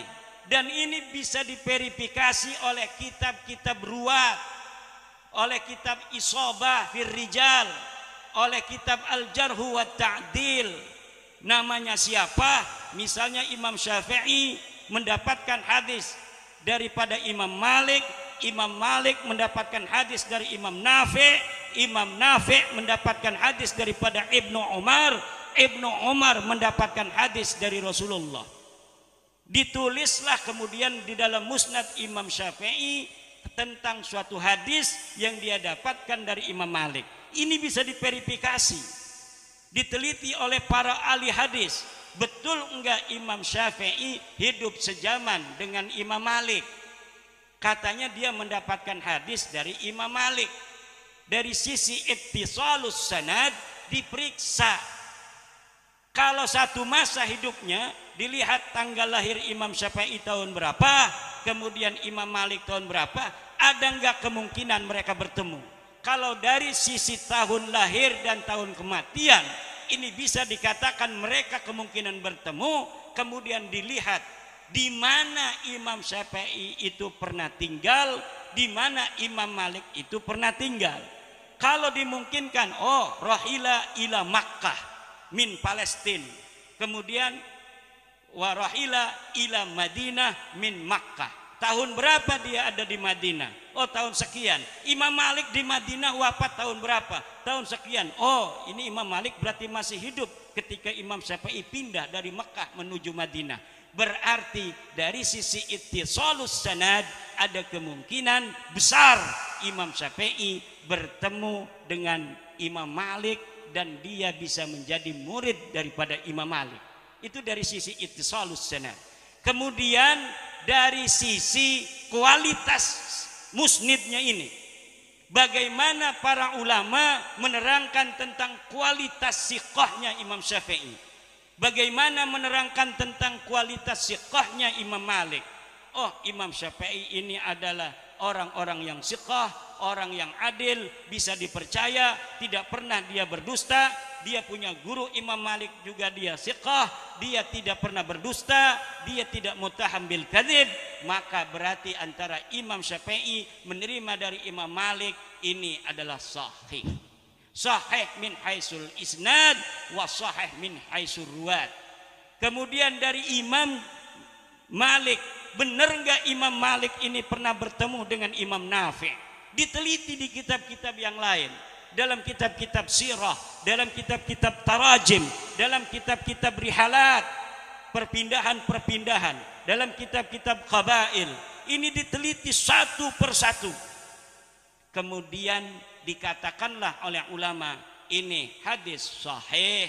Kalau misalnya ada orang ternyata dia ini bertemu, tetapi dia pernah berdusta, disaksikan oleh orang dan dapat dibuktikan kedustaannya, maka kemudian dia disebut oleh ulama-ulama ahli jarh wa ta'dil kadzab atau muttaham bil kadzib, maka hadisnya turun derajatnya, walaupun ittisal sanadnya, tetapi dia kemudian menjadi dhaif. Apakah ketika kita mendhaifkan hadis, mengatakan hadis ini munqati, adalah kita menyakiti Rasulullah? Tidak. Ini namanya kita sedang membersihkan hadis-hadis Rasul daripada hadis-hadis palsu. Ini besar loh nama Rasulullah. Katanya Rasulullah berkata demikian. Benar enggak Rasulullah berkata demikian? Bisa diverifikasi oleh kita. Ditahrij hadisnya. An-nadhafatu minal iman. Hadis Rasulullah katanya. Kemudian kita verifikasi di kitab apa dia ada. Setelah kita verifikasi di kitabnya, siapa ahli rawinya? Dikatakan rawinya A, B, C, D, E, F sampai kepada Rasulullah. Kita teliti satu persatu. Dia mengatakan haddatsana Malik, haddatsana Nafi'. Betul enggak Imam Malik ini bertemu dengan Imam Nafi'? Betul enggak Nafi' ini kemudian bertemu dengan Ibnu Umar dan selanjutnya dan selanjutnya? Jadi perawinya, sanadnya orang.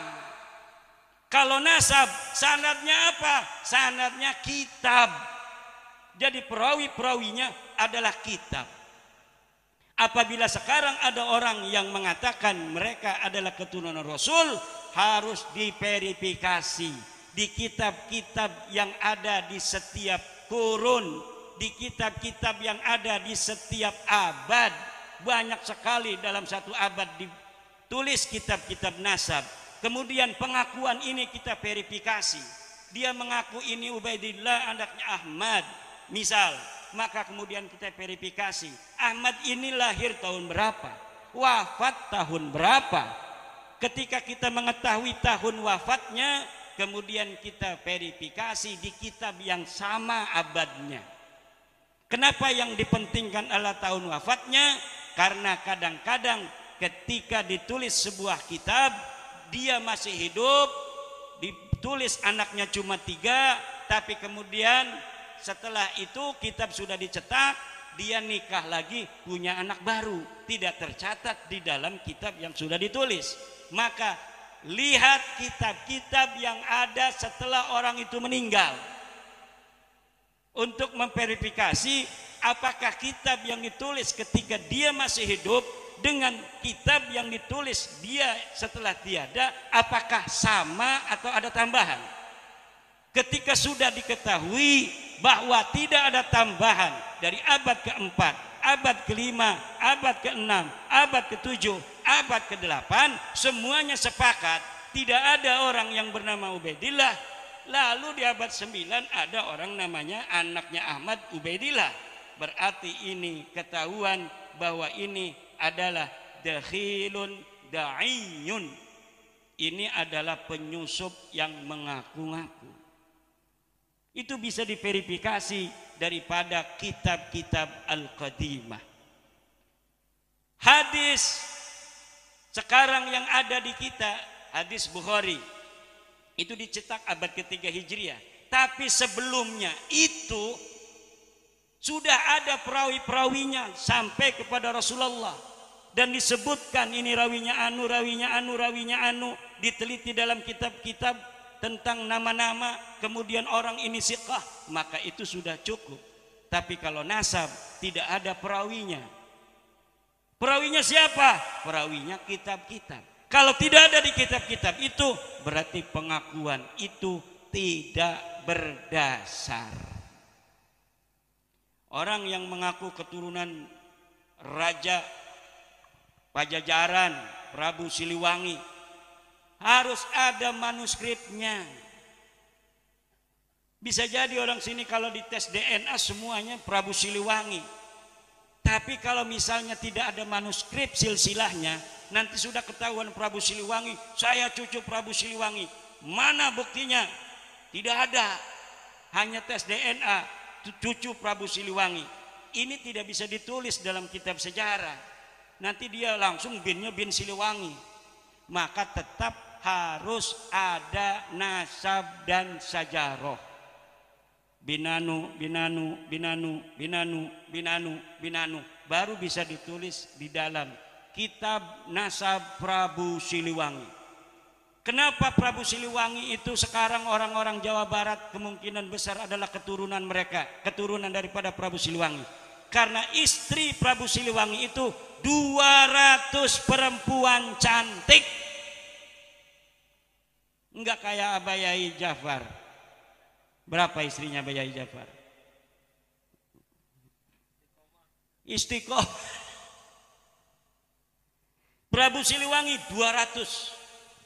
Raja Banten tahun 1682 Sultan Haji Abdul Qahar itu istrinya 4, tetapi budaknya 1000. Anak keturunannya jadi banyak. Kalau raja itu boleh punya namanya jawari. Selain daripada istri juga ada malakat aimanukum, karena pada zaman itu sampai tahun 40-an itu saudara, ternyata masih ada perbudakan di Indonesia ini. Makanya mental-mental budak itu masih banyak di Indonesia. Kenapa? Karena ternyata zaman Belanda masih ada perbudakan manusia. Sejak kita Indonesia semuanya manusia merdeka.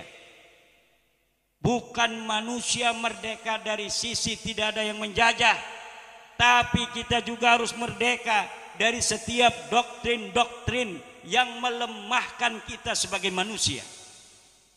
Doktrin-doktrin yang mengatakan bahwa manusia berbeda dari sisi keturunannya itu harus dilawan. Kenapa? Karena akan mengakibatkan manusia menjadi berbeda-beda berdasar keturunannya.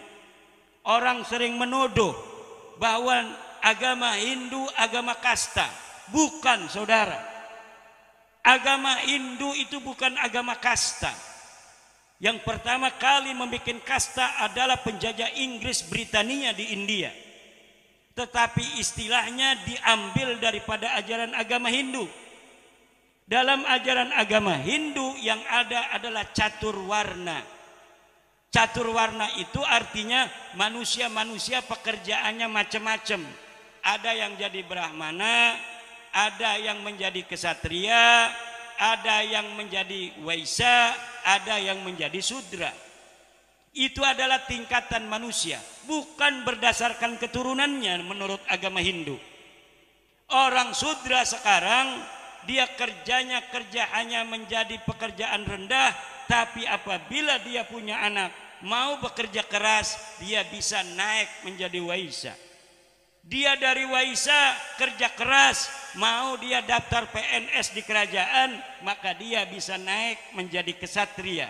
Jadi polisi ganteng-ganteng kayak polisi kita. Saya lupa tadi menghormati karena saya takut sama banser aja dari tadi. Ada tentara-tentara kita, petani di Indonesia bisa jadi tentara, petani bisa menjadi seorang polisi, siapa saja bisa menjadi apa saja. Ini sama dengan ajaran agama Hindu. Jangan kita mendiskreditkan ajaran agama Hindu sebagai ajaran kasta. Tidak ada, ternyata ajaran kasta itu adalah ajaran penjajah yang ada di Indonesia. Pada tahun 1800-an di Indonesia sama seperti India, tetapi karena mayoritasnya di Indonesia ini adalah Islam, maka ajaran agama Hindu nama-namanya tidak diambil. Di India karena mayoritasnya Hindu, istilahnya diperkosa. Istilah agama Hindu untuk catur warna itu diambil untuk kasta. Berdasarkan keturunan, seorang Brahmana hanya dilahirkan oleh seorang Brahmana. Ini ajaran penjajah Inggris. Kalau dia adalah seorang kesatria, haruslah anak dari seorang kesatria. Selain anak seorang kesatria, tidak boleh jadi kesatria. Begitu pula dari Waisa, anak Waisa. Anak sudra hanya menjadi sudra selama-lamanya sampai kiamat. Ini ajaran Inggris, bukan ajaran agama Hindu.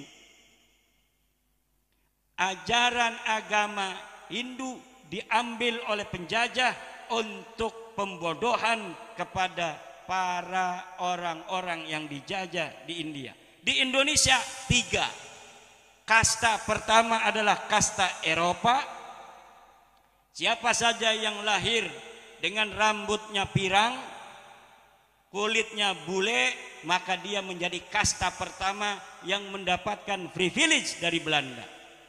Kasta kedua adalah orang Arab, orang India, orang Cina. Siapa saja yang terlahir dari orang Arab, orang Cina, orang India mendapatkan kasta kedua. Yang terakhir adalah pribumi, inlander, dan anjing.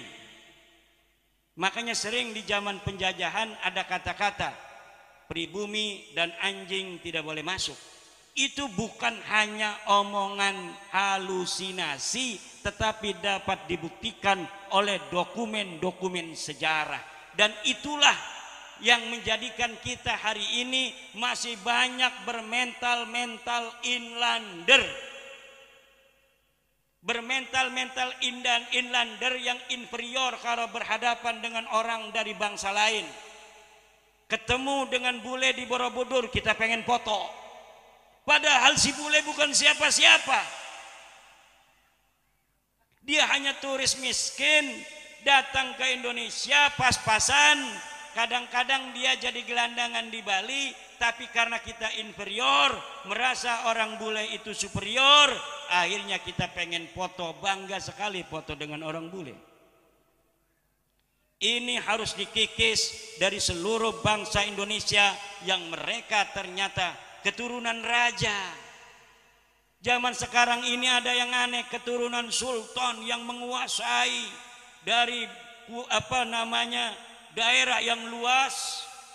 Leluhurnya itu banyak jasa mengislamkan manusia, kemudian menjadi tukang payung dari orang yang dari keturunan. Karena dia main keturunan, kita main keturunan. Yang dulu keturunannya hanya menjadi tenaga kerja datang ke Indonesia. Ini turunan raja ini mayungin daripada turunan tenaga kerja yang karena dia nggak punya ongkos balik, dia terpaksa hidup di Indonesia sampai sekarang. Ini yang terjadi saudara, mental-mental inlander ini. Kenapa? Karena walaupun dia turunan raja zaman dulu, sudah kena erupsi daripada penjajahan. Akhirnya apa? Akhirnya mental jiwa kesatrianya hilang, mental daripada bangsawannya hilang, yang ada adalah mental inlander, mental pribumi yang diciptakan oleh Belanda, harus tunduk kepada orang-orang yang kastanya lebih tinggi daripada dia. Ini yang harus menjadi perhatian ulama. Wajib bagi para ulama, bagi para santri untuk menjaga umat Islam ini agar merdeka, bukan hanya merdeka dari penjajah, tapi dari doktrin-doktrin sesat yang mirip dengan doktrin-doktrin penjajah. Bahkan walaupun doktrin ini berdasarkan berbungkus agama, harus kita lawan. Kita verifikasi kembali dalil-dalil yang mereka pakai untuk mendoktrin umat agar menjadi anak buahnya. Kita harus verifikasi kembali kebenaran, kesahihan dari setiap hadis yang mereka ungkapkan agar kita tunduk dan patuh menghormati mereka. Kenapa? Karena ini dimanfaatkan untuk mereka dan golongan mereka untuk memperbudak kita. Dan omongan ini mungkin belum bisa banyak diterima dan dipahami oleh para ulama. Dan saya memohon para ulama untuk beristikharah, kemudian merenung, ngambil kitab, kemudian memverifikasi setiap dalil-dalil yang berkaitan dengan apa yang telah saya sebutkan, lalu ambil kesimpulan. Insya Allah hasilnya akan sama dengan perenungan saya, bahwa ada masalah dalam doktrin-doktrin mencintai dzurriyyat Nabi. Ada masalah dalam doktrin-doktrin kita mencintai ahlu bait Nabi. Ada dalil-dalil yang diperkosa, dari dalil-dalil yang khusus untuk ahli bait Nabi yang ada di masa Nabi, kemudian digunakan untuk kepentingan mereka agar manusia-manusia taat dan tunduk pada mereka, untuk kemudian digunakan bukan hanya untuk kegunaan agama tapi juga untuk kegunaan politik. Ini yang harus kita beri pemahaman, kesadaran kepada masyarakat. Insya Allah kita berada di dalam siratal mustaqim karena demi cinta kita kepada umat Islam, cinta kita terhadap agama Islam, dan cinta kita kepada dzurriyyat Nabi, cinta kita kepada ahli bait Nabi, cinta kita kepada Kanjeng Nabi besar Muhammad sallallahu alaihi wa alihi wasallam. Ada orang yang bilang, "Hei Imaduddin, nanti kamu apakah tidak malu bertemu Rasulullah, telah menafikan, telah menyakiti dzurriyyatnya Nabi. Di saat nanti orang-orang akan memohon syafaatnya Kanjeng Nabi, engkau tidak akan dilihat kalau engkau menyakiti daripada turunan Nabi. Tobatlah." Yang tobat itu orang yang ngaku-ngaku turunan Nabi tapi tidak terkonfirmasi oleh kitab-kitab nasab dan tes DNA-nya melenceng dari DNA Kanjeng Nabi. Itu yang harus dia tobat. Ini diam aja, ini enggak setuju ya?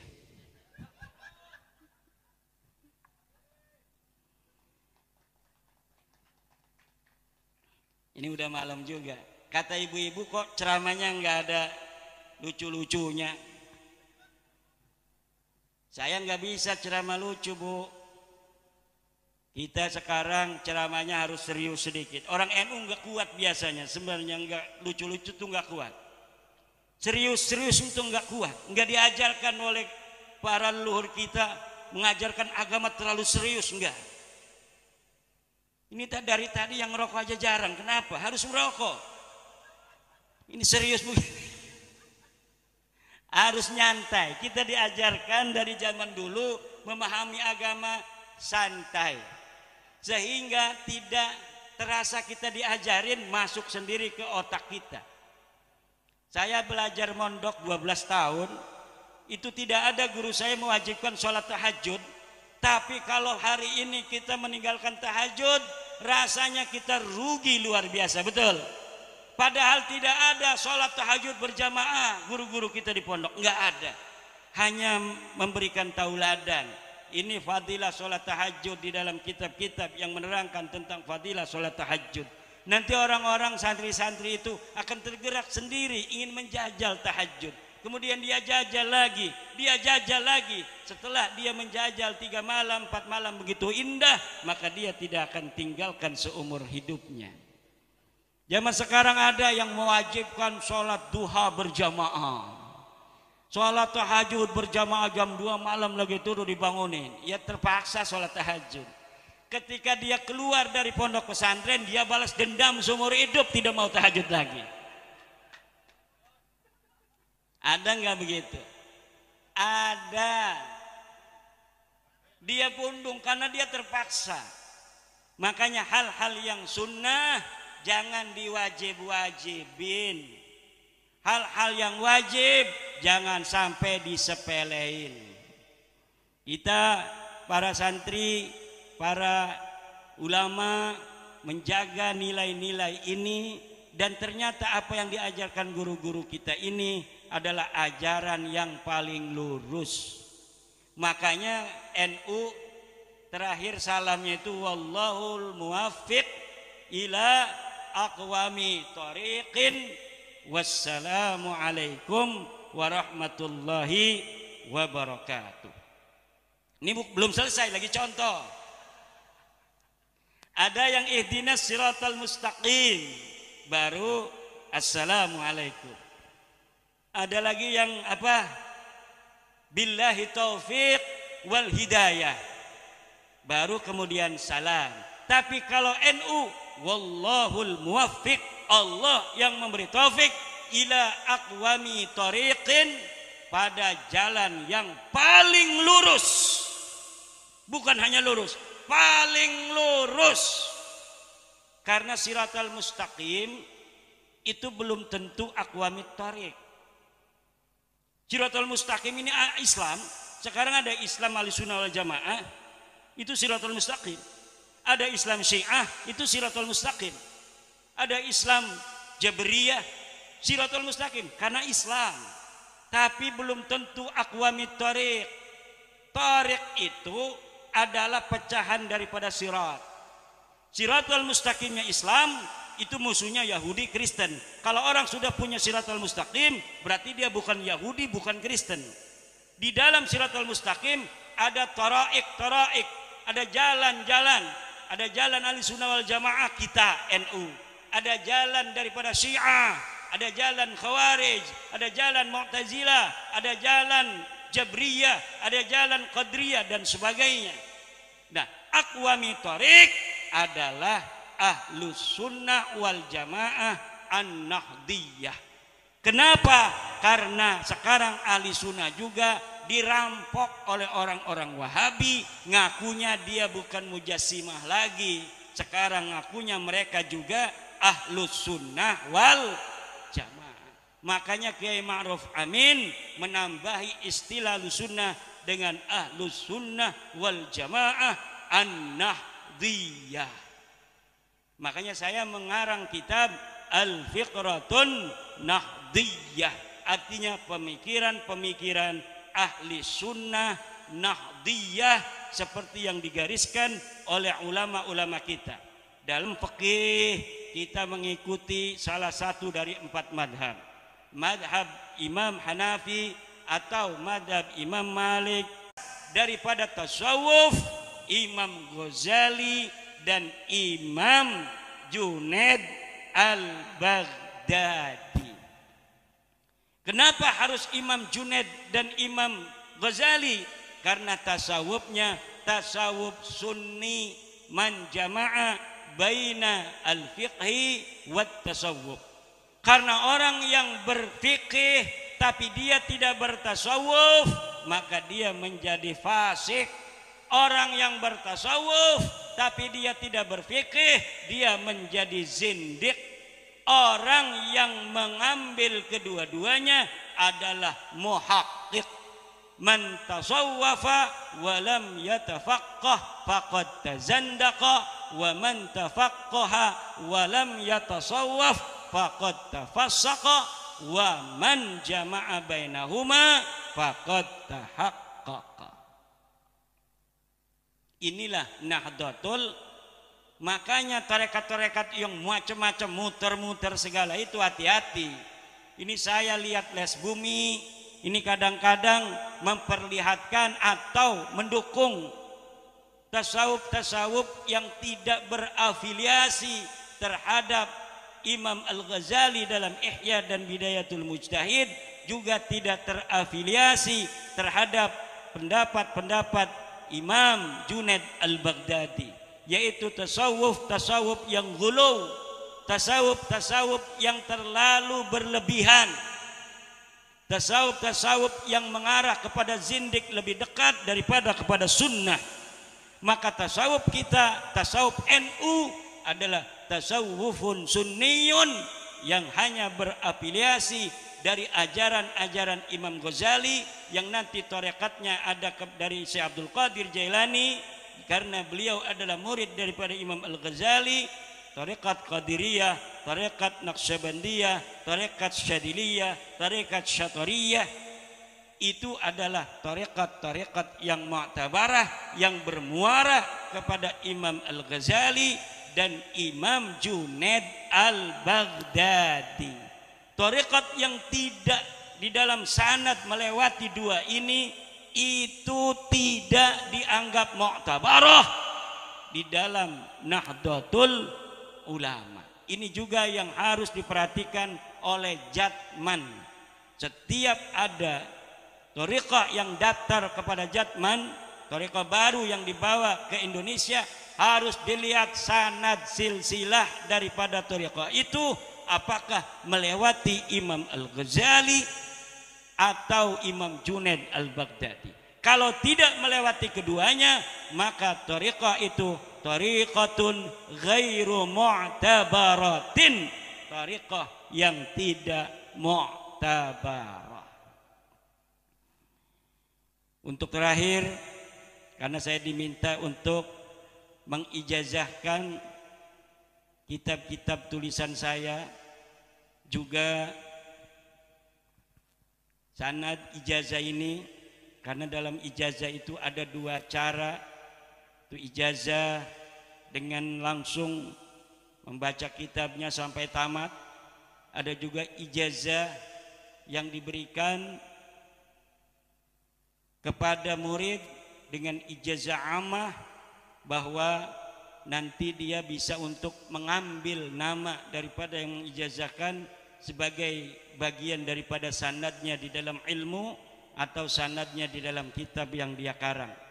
Maka oleh karena ini mohon izin kepada Buya Yai Ja'far Shadiq dan kiai-kiai lain yang hadir, saya mohon izin untuk mengijazahkan kitab-kitab yang saya karang kepada para hadirin yang hadir.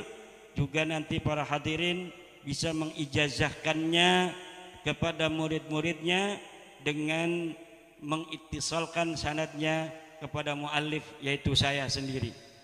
Nanti apabila saya menyebutkan sighah daripada ijab, nanti para hadirin kiai menjawab dengan qabiltu. Ila hadrati nabina wa habibina wa syafi'ina wa maulana Muhammadin sallallahu alaihi wasallam wa ala alihi ashabihi sadati Nabi Bakr as-Siddiq wa Utsman wa Ali ridwanullah wa jami'i azwajin Nabi sallallahu alaihi wasallam sayyidatina Khadijah al-Kubra, sayyidatina Aisyah ar-Ridha, sayyidina Hafsah, sayyidina Zainab wa sayyidina Zainab wa sayyidatina Ummi Salamah wa sayyidatina Ummi Habibah wa sayyidina Sauda wa sayyidina Juwairiyah, sayyidina Maria al-Qibtiyah radhiyallahu ta'ala anhunna, jazahunallahu anna anil Islam wal muslimin ahsanal jazaa wa jami' auladihi sallallahu alaihi wasallam, khususnya sayyidatina Fatimah az-Zahra al-Batul wa jami' asbatihi sallallahu alaihi wasallam, khususan sayyidina al-Hasan wa sayyidina al-Husain wa jami'i ahli Badrin wa jami'i ahli Uhudin wa jami'i ahli Baitur Ridwan wa jami'i baqiyati sahabati Rasulullah sallallahu minal muhajirin wal ansar, khususan ila jami'il asharah al-mubasysyirin lahum bil jannah. Syaulillahi lahumul Fatihah. A'udzu billahi minasy syaithanir rajim. Bismillahirrahmanirrahim. Alhamdulillahi rabbil alamin arrahmanir rahim maliki yaumiddin. Iyyaka na'budu wa iyyaka nasta'in ihdinas siratal mustaqim. Siratal ladzina an'amta 'alaihim ghairil maghdubi 'alaihim waladdallin. Amin ya amin ya Allah ya rabbal alamin. إلى هذا الجميع الأنبياء والمرسلين خلال النبي الخدير بالعباس بل بالملكان وجميع الأولياء خصوصا السلطان الأولياء سيدنا الشيخ عبد القادر يا سيدنا الشيخ عبد القادر يا سيدنا الشيخ عبد القادر يا سيدنا الشيخ عبد القادر يا الله ببركة الشيخ عبد القادر الجيلاني اجعلنا وأولادنا وأزواجنا وذرياتنا وطلابنا وطلابنا من أوليائك المقربين والعلماء العاملين الراسخين العابدين الزاهدين المتواضعين المفتوحين المرزوقين المحبوبين المجاهدين الطاهرين. الفاتحة. أعوذ بالله من الشيطان الرجيم. بسم الله الرحمن الرحيم. الحمد لله رب العالمين الرحمن الرحيم مالك يوم الدين. إياك نعبد وإياك نستعين اهدنا الصراط المستقيم صراط الذين أنعمت عليهم غير المغضوب عليهم ولا الضالين. إلى جميع العلماء من مشارق الأرض إلى مغاربها وسن إلى الأئمة الأربعة إمامنا الإمام أبي حنيفة وإمامنا الإمام مالك وإمامنا الإمام الشافعي وإمامنا أحمد بن حنبل وجميع الأخيرين عنهم إلى يوم القيامة خصوصا إلى جميع الأولياء التسعة وجميع المؤسسين لنهضة العلماء وسنا أبي هاشم العشري وحب حسب الله ومسن سنسوري وجميع آبائنا وأمهاتنا خصوصا إلى جميع مشايخنا سنيل الرخي شيخ سنواني بن عبد العزيز شيخ عبد الله بن عبد العزيز شبلي بن عبد الشيخ شعراني بن عبد الشيخ سنجا بن قاسم وشيخ بيدم يدي بن هاشم بن محمد بن وشيخ بسطامي بن كيجسوتا وكيس البصري وكي بدرو وكي يوسف Ketua jami iman fi perahyangan khusus nila mengentur mama sempur wa jami man fil jawa minal awliya wal ulama jami abaina umatina wa jamil mu'minina wal mu'minat muslimin samad khususan ila anfusina Allahumma ij'alna min ahlil khair wa ahlil ilmi. Al-Fatihah. أعوذ بالله من الشيطان الرجيم. بسم الله الرحمن الرحيم. الحمد لله رب العالمين الرحمن الرحيم مالك يوم الدين. إياك نعبد وإياك نستعين اهدنا الصراط المستقيم صراط الذين أنعمت عليهم غير المغضوب عليهم ولا الضالين. أيها الحاضرون أجزتكم جميع مؤلفاتي. الفاتحة. أعوذ بالله من الشيطان الرجيم. بسم الله الرحمن الرحيم. الحمد لله رب العالمين الرحمن الرحيم مالك يوم الدين. إياك نعبد وإياك نستعين اهدنا الصراط المستقيم صراط الذين أنعمت عليهم غير المغضوب عليهم ولا الضالين. Amin amin amin. Moga manfaat, ilmu kita manfaat semua, derajat kita ditinggikan oleh Allah semua, anak-anak kita juga menjadi imaman linnas wa imaman lil muttaqin. Ini ada beda antara imaman linnas dan imaman lil muttaqin. Kalau imaman linnas itu anak cucu kita bisa jadi DPR, bisa jadi presiden. Kalau doanya imaman lil muttaqin saja, imam bagi orang bertakwa hanya ada di masjid, hanya ada di pesantren. Maka kalau kita doanya Allah waj'alna imaman lil muttaqin saja, waj'alna lil muttaqina imama, kan itu anak kita semuanya jadi kiai. Tapi kalau ditambahin waj'alna linnasi imama, itu anak kita bisa jadi pejabat, bisa jadi presiden, bisa jadi DPR, bisa jadi bupati.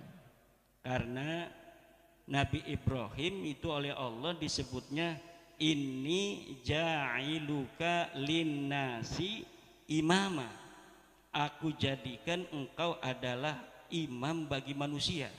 Akhirnya Nabi Ibrahim jadi imam bagi manusia dan keturunannya yang saleh. Karena Nabi Ibrahim mengatakan, kata Allah, qala inni ja'iluka linnasi imama.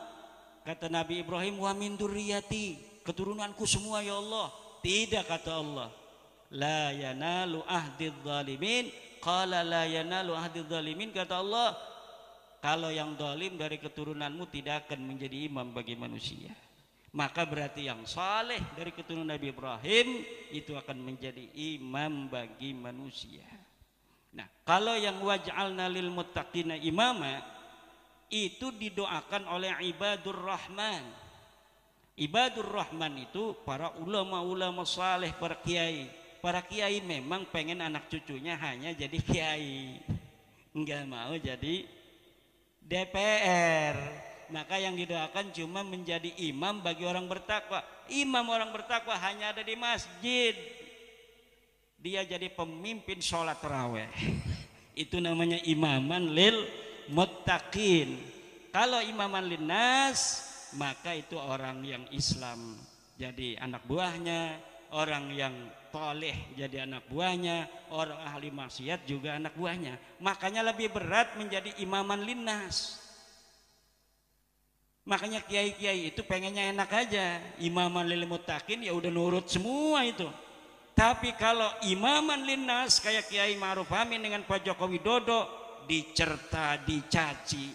Kenapa? Karena yang jadi anak buahnya banyak orang maksiat, banyak orang yang gak saleh. Makanya harus ada tapa brata. Nabi Ibrahim itu kata Allah, Allah jadikan qala ini ja'iluka linnas, itu setelah tapa brata. Wa idibtala Ibrahima rabbuhu fa'atammahun. Ketika Nabi Ibrahim dijajal, ditempa oleh Allah dengan cobaan-cobaan, fa'atammahun, Nabi Ibrahim berhasil melewatinya. Baru kemudian qala inni ja'iluka linnas, karena engkau telah selesai selamat dari ujian, lulus dari ujian, maka aku jadikan inni ja'iluka linnasi imama. Makanya banyak jarah di makam para wali. Tanyain Pak Jokowi apa sering jarah, nggak tahu saya kan. Tapi kira-kira menurut saya itu tukang jarah, tukang tapa, tukang tafakur, menjadi seorang raja besar di Indonesia dari Sabang sampai Merauke. 270 juta bukan sesuatu yang mudah. Lebih hebat dari Hayam Wuruk, lebih hebat daripada Raja Aceh Malikus Saleh, lebih hebat dari Sunan Gunung Jati Syarif Hidayatullah yang hanya wilayah Banten dan wilayah Cirebon, wilayah Majalengka. Lebih hebat daripada Prabu Siliwangi, Presiden Jokowi itu.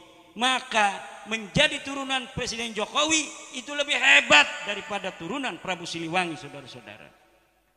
Makanya awas, hati-hati nih tukang-tukang sejarah, jangan sampai nanti Madudin nyantolin jadi apa cucunya atau anaknya Pak Jokowi seperti tadi itu. Karena sekarang banyak yang orang nyantol-nyantolin karena dia sudah berprestasi, kemudian dia supaya lebih hebat bikin cantolan-cantolan nasab itu. Bahkan kuburan-kuburan baru banyak sekarang yang didirikan untuk agar supaya dianggap leluhurnya itu banyak jasa di negeri kita. Padahal prestasi leluhurnya ketika hidup tidak ada. Dibikin-bikin ceritanya. Sekarang sejarah proklamasi diubah. Siapa yang menentukan hari proklamasi? Siapa yang menjadi pencetus hari proklamasi? Siapa yang mencetus Nahdlatul Ulama? Semuanya dirubah oleh orang-orang yang gila hormat. Orang-orang yang dia sekarang pengen dihormati dengan cerita-cerita palsu tentang jasa-jasa leluhurnya di masa lalu. Padahal ketika hidup, leluhurnya hanya jadi seorang pengkhianat.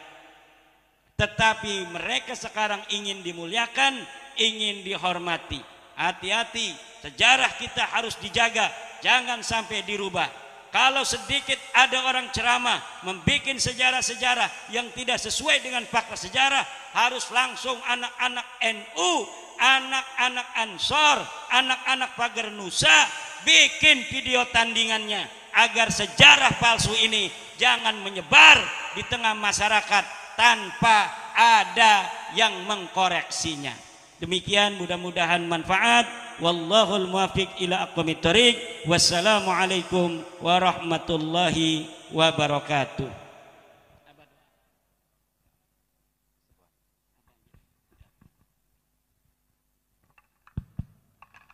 Allahumma salli wa sallim ala sayyidina habibina karimina wa maulana Muhammad wa sallim radallahu ta'ala an ashabi rasulillahi ajma'in. Amin ya Allah ya rabbal alamin. Alhamdulillah rabbil alamin hamdan yuafi ni'amah yukafi mazidah ويا ربنا لك الحمد كما ينبغي لجلال وجهك وعظيم سلطانك يا الله يا حي يا قيوم يا الله يا حي يا قيوم يا الله يا حي يا قيوم يا حنان يا منان جداني يا سلطان اللهم أحينا حياة طيبة في الدين والدنيا والآخرة اللهم أحينا حياة طيبة في الدين والدنيا والآخرة اللهم أحينا حياة طيبة في الدين والدنيا والآخرة يا الله يا غياث المستغيثين يا الله يا غياث المستغيثين يا الله يا غياث المستغيثين أغثنا أغثنا أغثنا في كل حاجتنا حوائج الدنيا وحوائج الآخرة ربنا آتنا في الدنيا حسنة وفي الآخرة حسنة وقنا عذاب النار وصلى الله على سيدنا محمد وعلى آله وصحبه وسلم سبحان ربك رب العزة عما يصفون وسلام على المرسلين والحمد لله رب العالمين لحضرة النبي الفاتحة أعوذ بالله من الشيطان الرجيم بسم الله الرحمن الرحيم الحمد لله رب العالمين الرحمن الرحيم مالك يوم الدين إياك نعبد وإياك نستعين اهدنا الصراط المستقيم صراط الذين أنعمت عليهم غير المغضوب عليهم ولا الضالين.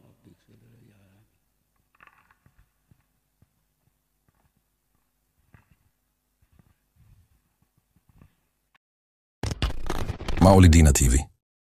Ini sebenarnya yang saya kritik dan teman-teman adalah oknum ya, oknum habaib yang mencoreng nama Ba'lawi.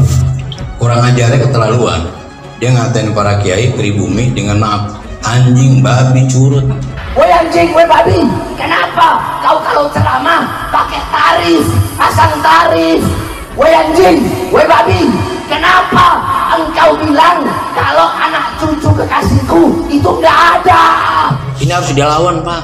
Saya bilang Anda tuh merusak marga Ba'lawi. Masa kita pribumi diem aja dikatain begitu? Aneh sih ulama Betawi. Lo sopan, gua segan. Lo araguan, gua lawan. Lo araguan, gua lawan. Mulai kapan ini kerucuk-kerucuk ngajari benci Alil Bait nih? Mulai kapan ini kerucuk-kerucuk ngajari benci Alil Bait nih? Nah terus ini keroco-keroco sekarang, curut-curut yang sekarang baru lahir ini. Nah terus ini keroco-keroco sekarang, curut-curut yang sekarang baru lahir ini. Terus mau sok-sokan mengajarkan kepada umat untuk membenci para habaib. Kan ini orang rusak ini. Kan ini orang rusak ini. Rusak marga Ba'lawi. Itu Habib Alwi Jamulullah yang beliau wafat diteruskan oleh anaknya Al Habib Idrus Jamulullah. Etika dakwah dipakai, fikih dakwahnya dipakai. Paling nyebut nama, gak pernah tuh ada kebun binatang keluar. Gak ada tuh bahasa anjing, babi, curut. Ini sekarang kiai dikatain. Woi anjing, woi babi, kenapa engkau tutup kepalamu dengan sorban, tapi kau jual ayat-ayatku dengan harga yang murah? Tuh Habib Alwi Jamulullah, kalau dia nggak setuju dengan para dai yang lain, paling keren ngatain ayam sayur. Ada lagi penceramah Abu Hanifah, ada lagi penceramah Kiai Fahrozi, Kiai Fahrozi Ishaq, ada lagi Al Habib Fahmi Al Idrus. Ya, itu kayak galak-galak. Itu orang-orang semua yang berseberangan dengan Orde Baru. Gak ada tuh bahasa anjing, babi, curut. Ini harus dilawan Pak. Saya bilang Anda tuh merusak marga Ba'lawi. Mulai kapan? Nggak baca kitab ente? Nggak baca kitab? Mau sok jadi kiai? Bukan kiai ente, palsu kau. Wallahi palsu. Kamu yang menyesatkan umat. Kamu yang menyesatkan umat. Nggak usah diikuti model demikian. Nggak usah diikuti model demikian. Inilah para dai, maaf ya para kiai banyak ini. Dakwah itu nggak gampang Pak. Ada fiqh dakwah namanya. Bagaimana cara orang berdakwah? Gak boleh ngatain orang. Kalau ceramah jangan menyebut nama orang. Gitu aja nggak boleh. Kebrahmanawi ajarannya tuh. Sekarang bukan menyebut nama aja, sampai kebun binatang keluar. Na'udzubillahi min dzalik. Di dalam tubuh kami mengalir darah Rasulullah. Karena di dalam tubuh kami mengalir darah Rasulullah.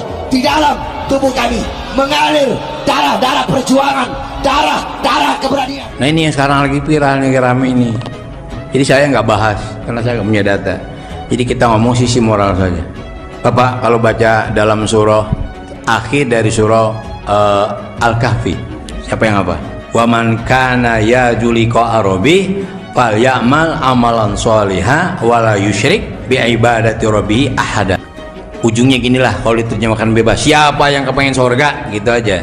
Fal ya'mal amalan solehah, beramal soleh, bukan ngebanggain nasab, bukan. Nih gua nih keturunan Dzurriyyah, enggak, bukan itu ukurannya, nggak ada jaminan. Nih gua yang Dzurriyyah aja nggak boleh begitu, apalagi yang bukan Dzurriyyah, paham nggak? Nih gua orang kampung, siapa yang bilang orang kota, mungkin lu mau ke kampung, nggak bisa, nggak. Waktu saya masih di Habib Bahar sering bilang, belajar sama satu Habib sama ukurannya belajar dengan 70 kiai, betul nggak Habib? Satu Habib, walaupun Habibnya jahlun, maksudnya bodoh kata Habib Bahar, itu ukurannya perbandingannya amat 70 kiai yang alim. Man afdol, siapa yang lebih utama? Asyarif au alim, seorang sayyid, seorang habib, atau orang alim? Syarifun jahilun, habib bodoh, itu masih lebih utama daripada orang yang berilmu. Au qala, atau beliau berkata, syarifun wahidun, satu habib, satu syarif, satu sayyid, afdal min sab'ina aliman, lebih utama daripada 7 orang alim. Bahwa barometer kemuliaan seseorang bukan dilihat dari mana dia berasal, bukan kemudian kita membanggakan nasab kita, bukan. Mau anak aparat, mau anak pejabat, mau anak rakyat, mau anak konglomerat, silakan. Mau dzurriyyah Nabi, bukan dzurriyyah Nabi, silakan. Jadi bukan itu Pak esensinya, li ta'arufu, untuk saling mengenal, sharing. Barometer kemuliaan seseorang bukan dilihat dari mana dia berasal. Dalam kitab ini dijelaskan, wa ikhtalafa al-a'imma ayyuhuma afdal. Qala ba'dul ulama fil mafadila baina syarafil ilmi wa syarafil nasab. Antara mulia, lebih mulia ilmu atau lebih mulia nasab, garis keturunan. Para ulama berbeda pendapat. Para ulama sepakat, maka para ulama menjawab yang kedua. Qalu, para ulama itu berkata, li'annahu dzatiyun, garis keturunan itu zat, nggak bisa dirubah, darah daging. Sedangkan yang pertama itu hanyalah anugerah pemberian dari Allah Subhanahu wa taala yang satu saat bisa hilang. Dua-duanya mulia, tapi kalau mau dibandingkan mana yang lebih mulia, menurut ulama, bukan menurut anak. Para ulama sepakat, para ulama berbeda pendapat. Adilu syai', tidak ada sesuatu apapun yang bisa mengunggulinya dan lebih utama darinya. Ini yang ngomong kitab, anak pakai kitab. Ini ada kitab bagus nih Pak. Ini kemarin disalah tafsirkan sama sebagian orang, atau ngomongnya cuma sepotong-sepotong. Ini disusun Al-Fathul Mubin Bisyaril Arba'in oleh Imam Ahmad bin Muhammad bin Ali Ibnu Hajar Al-Haytami. Orang nyebutnya Ibnu Hajar Al-Haytami. Nah beliau begini ngomong ini yang kemarin dipotong sama salah seorang da'i, ngungkapnya nggak sempurna tentang nasab. Beliau mensyaratkan satu hadits yang bunyinya, man batta'a bi amaluh lam yusri bihi nasabuh. Siapa yang lambat amalnya, maka nasabnya tidak akan bisa nguber, nggak bisa. Contoh nih, kita nih anak kiai, paham nggak? Tapi nggak pernah sholat, nggak pernah puasa, pokoknya arkan Islam telap semua. Tahu telap? Kagak pernah dilakukan. Di padang mahsyar nggak ada Pak. Saya kan dulu anak kiai, ngomong sama malaikat begitu dah, kagak laku. Hatta dia dzurriyyah Nabi nggak akui. Kalau orang amalnya kurang, nasabnya nggak bisa ngebantu.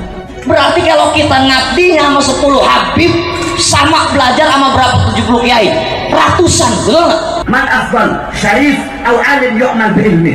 Mana yang lebih utama? Mana yang lebih mulia? Seorang habib atau orang alim yang mengamalkan ilmu? Syarifun jahilun, habib bodoh lebih utama daripada orang alim yang mengamalkan ilmu. Apa kata Rasulullah Shallallahu Alaihi Wasallam? Ada orang mengklaim salah. Inna ahla baiti haula yarawna annahum aula nasbi. Sesungguhnya keluargaku, ahlu bait ya, sesungguhnya keluargaku, mereka itulah orang-orang yang mengklaim bahwa mereka itu orang yang paling utama. Enggak, Nabi bilang enggak. Walaysa kadzalik, padahal bukan seperti itu. Inna auliya minkum al-muttaquna man kanu wa haitsu kanu. Sesungguhnya kekasihku adalah orang-orang yang takwa, gitu. Siapapun mereka, dari manapun mereka. Jadi lagi-lagi kita jangan kemudian kita membanggakan nasab. Nih gua orang Betawi, orang Batak, orang Jawa sama. Sekali lagi Saya bukan mau bikin rame yang lagi viral, paling tidak, ayo kalau kita kepengen masuk surga, jangan mengenalkan kita keturunan siapa. Kekasihku adalah orang-orang yang takwa. Barometer seseorang dilihat bukan dari mana dia berasal. Inna akramakum indallahi atqakum. Woi anjing, woi babi, kenapa engkau tutup kepalamu dengan sorban, tapi kau jual ayat-ayatku dengan harga yang murah? Nah, saya juga minta Bahar Dusmit, kalau ceramah berakhlak yang baik, ya, jangan kamu tunjukkan kepada masyarakat makin semakin nilainya kepada Alawin itu semakin kecil karena perilaku kamu yang tidak baik. Juga Hanif Al-Attas, ya, juga ya, jangan sembarangan, ya, jangan sembarangan. Jangan kamu kira pribumi takut sama kamu. Tidak sama sekali. Kalau mereka mau kerjain satu kali saja kamu rubuh habis rata. Tidak ada yang bisa tolong, ya. Orang punya kesabaran ada batasnya, ya. Ingat, ya Alawin, ingat, ya. Semua kesabaran ada batasnya. Jadi kalau ada orang yang sekarang ini, yang sekarang ngaku cucunya Wali Songo, itu nggak ada. Sekalipun ada dari pihak ibu, bukan dari pihak abah. Kalau dari pihak ibu terputus.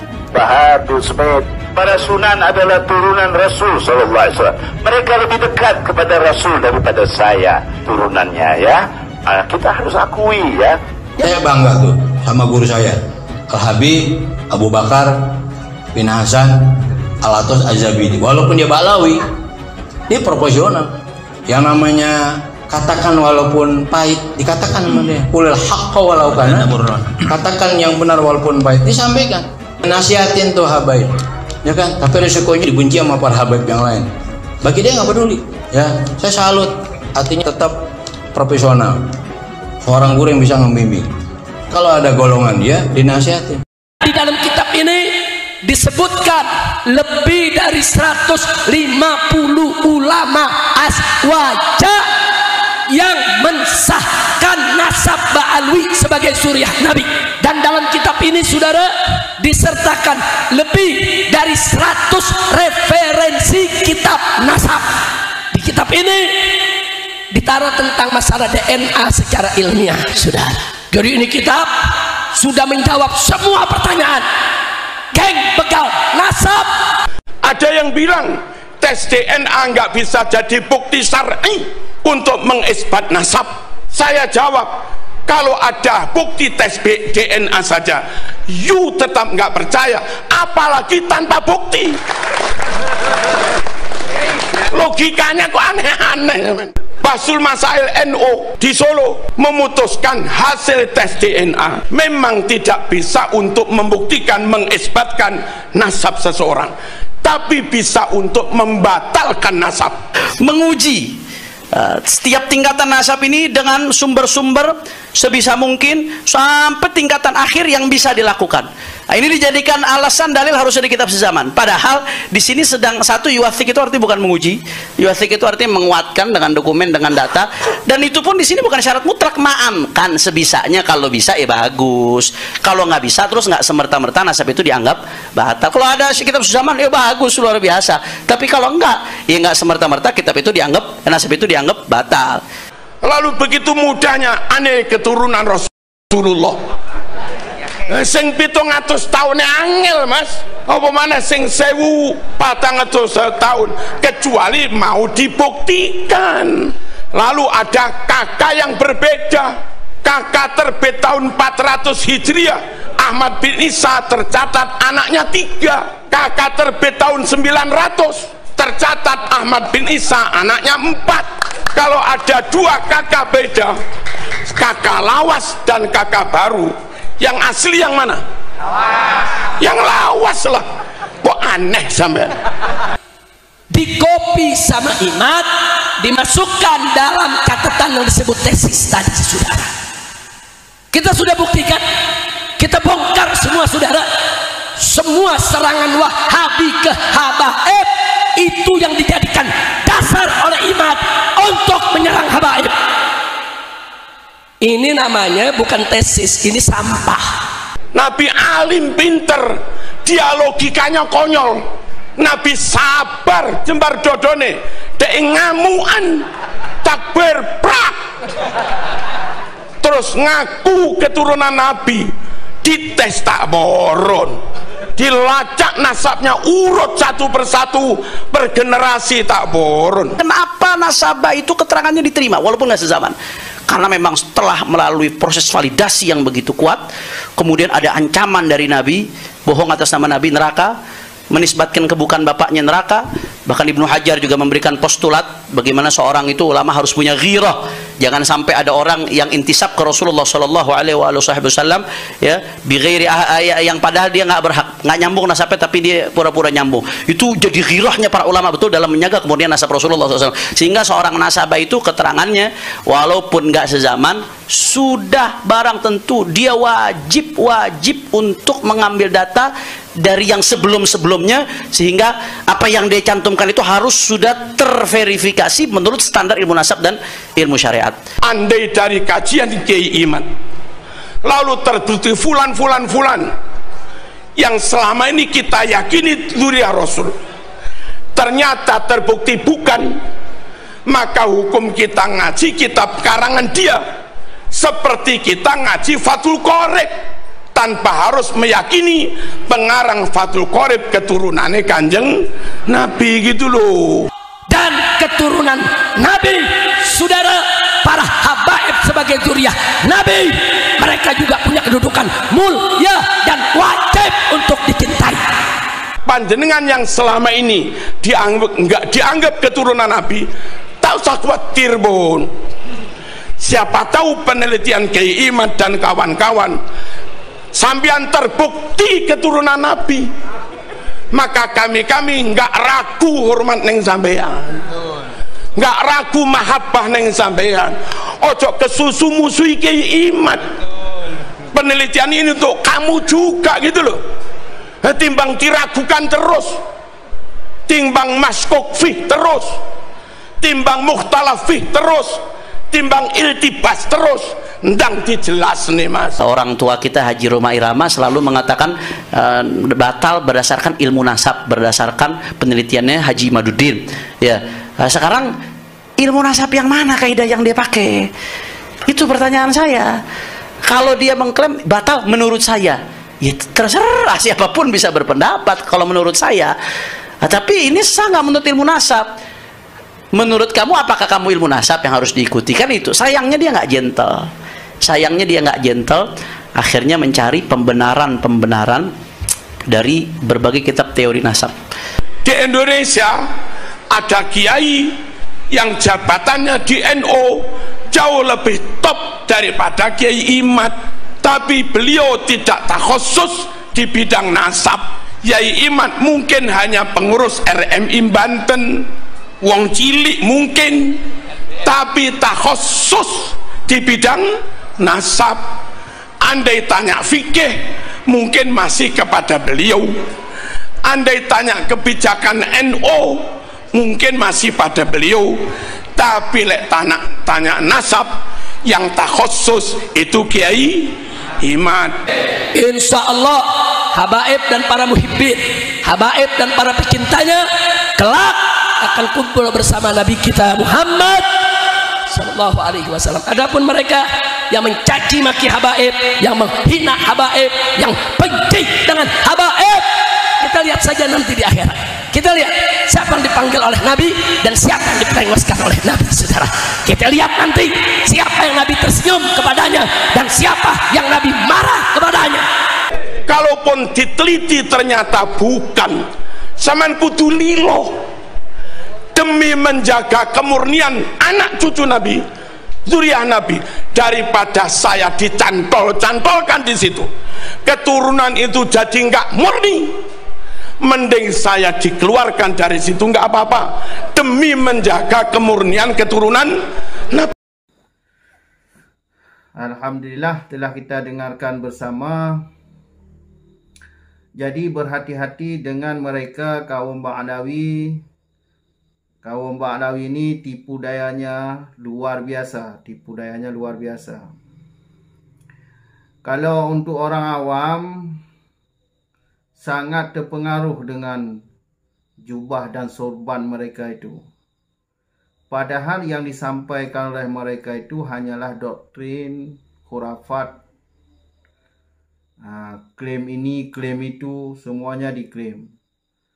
Jadi mereka itu tidak bisa berkutik karena jejak digital mereka itu masih ada. Jadi kaum Ba'alawi ini semuanya ada terlibat mereka tu. Ada yang adu domba, ada yang merubah sejarah, ada yang berzina, ada yang mengambil isteri orang, ada yang mencuri sepeda motor, ada yang sabu, ada yang minum minuman keras, semuanya ada. Ada yang Katolik lagi, murtad, keluar daripada Islam, marga asgaf tu. Jadi enggak mungkinlah mereka ini keturunan Nabi. Dari perbuatan mereka, sifat mereka, arogan mereka tu. Jadi mereka itu bukan cucu Nabi. Apalagi tokoh 4 ini enggak bisa dijawab dah, atau tidak bisa dibantah oleh mereka itu. Pertama itu tesis Kiai Imaduddin Utsman. Jadi belum bisa dibantah oleh mereka itu. Cuma framing dengan dibuat buku keabsahan habaib, itu cuma framing tu. Kalau bagi orang yang meneliti buku mereka itu, bukannya menguatkan nasab tapi membatalkan nasab mereka. Cuma budak-budak yang masih dungu yang percayai, enggak mau meneliti. Tesis tidak bisa ditolak. Kemudian sejarah, ilmu sejarah juga tidak bisa dibantah oleh mereka itu. Apalagi DNA. Tokoh-tokoh ini aja belum bisa dibantah oleh mereka itu. Memang keturunan palsu. Jelas nggak bisa dibantah. Jadi bagi kita rakyat Indonesia ini, jangan ketipu dengan sorban mereka itu. Sudah jauhin, tinggalkan mereka itu. Yang ada rugi bagi kita. Dulu mereka suka dawir. Kalau enggak dikasih, dipaksa kasih. Dawir tu sangat berbahaya mereka itu. Memukul kiai pribumi. Kan ada video yang Habib menendang kiai pribumi itu. Jadi sudah sadar. Enggak usah bantu nasab mereka itu. Gen-gen Yahudi yang merusak agama itu. Dari datuk-datuk mereka itu enggak sadar sampai mati itu. Yang ada diwarisi kesesatan kepada anak-anak cucunya itu. Sampai sekarang dengan bukti itu kita sesat yang dikarang oleh datuk-datuk mereka itu. Maka pakai akal sehat, jauhi, tinggalin mereka itu. Jangan kasih panggung. Gak usah ikut mereka itu. Hidup tentang daripada jadi budak mereka itu. Ngapain jadi budak mereka itu? Orang tua ditinggalin di rumah.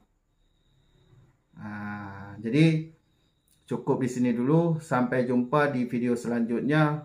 Akhir kata, assalamualaikum warahmatullahi wabarakatuh.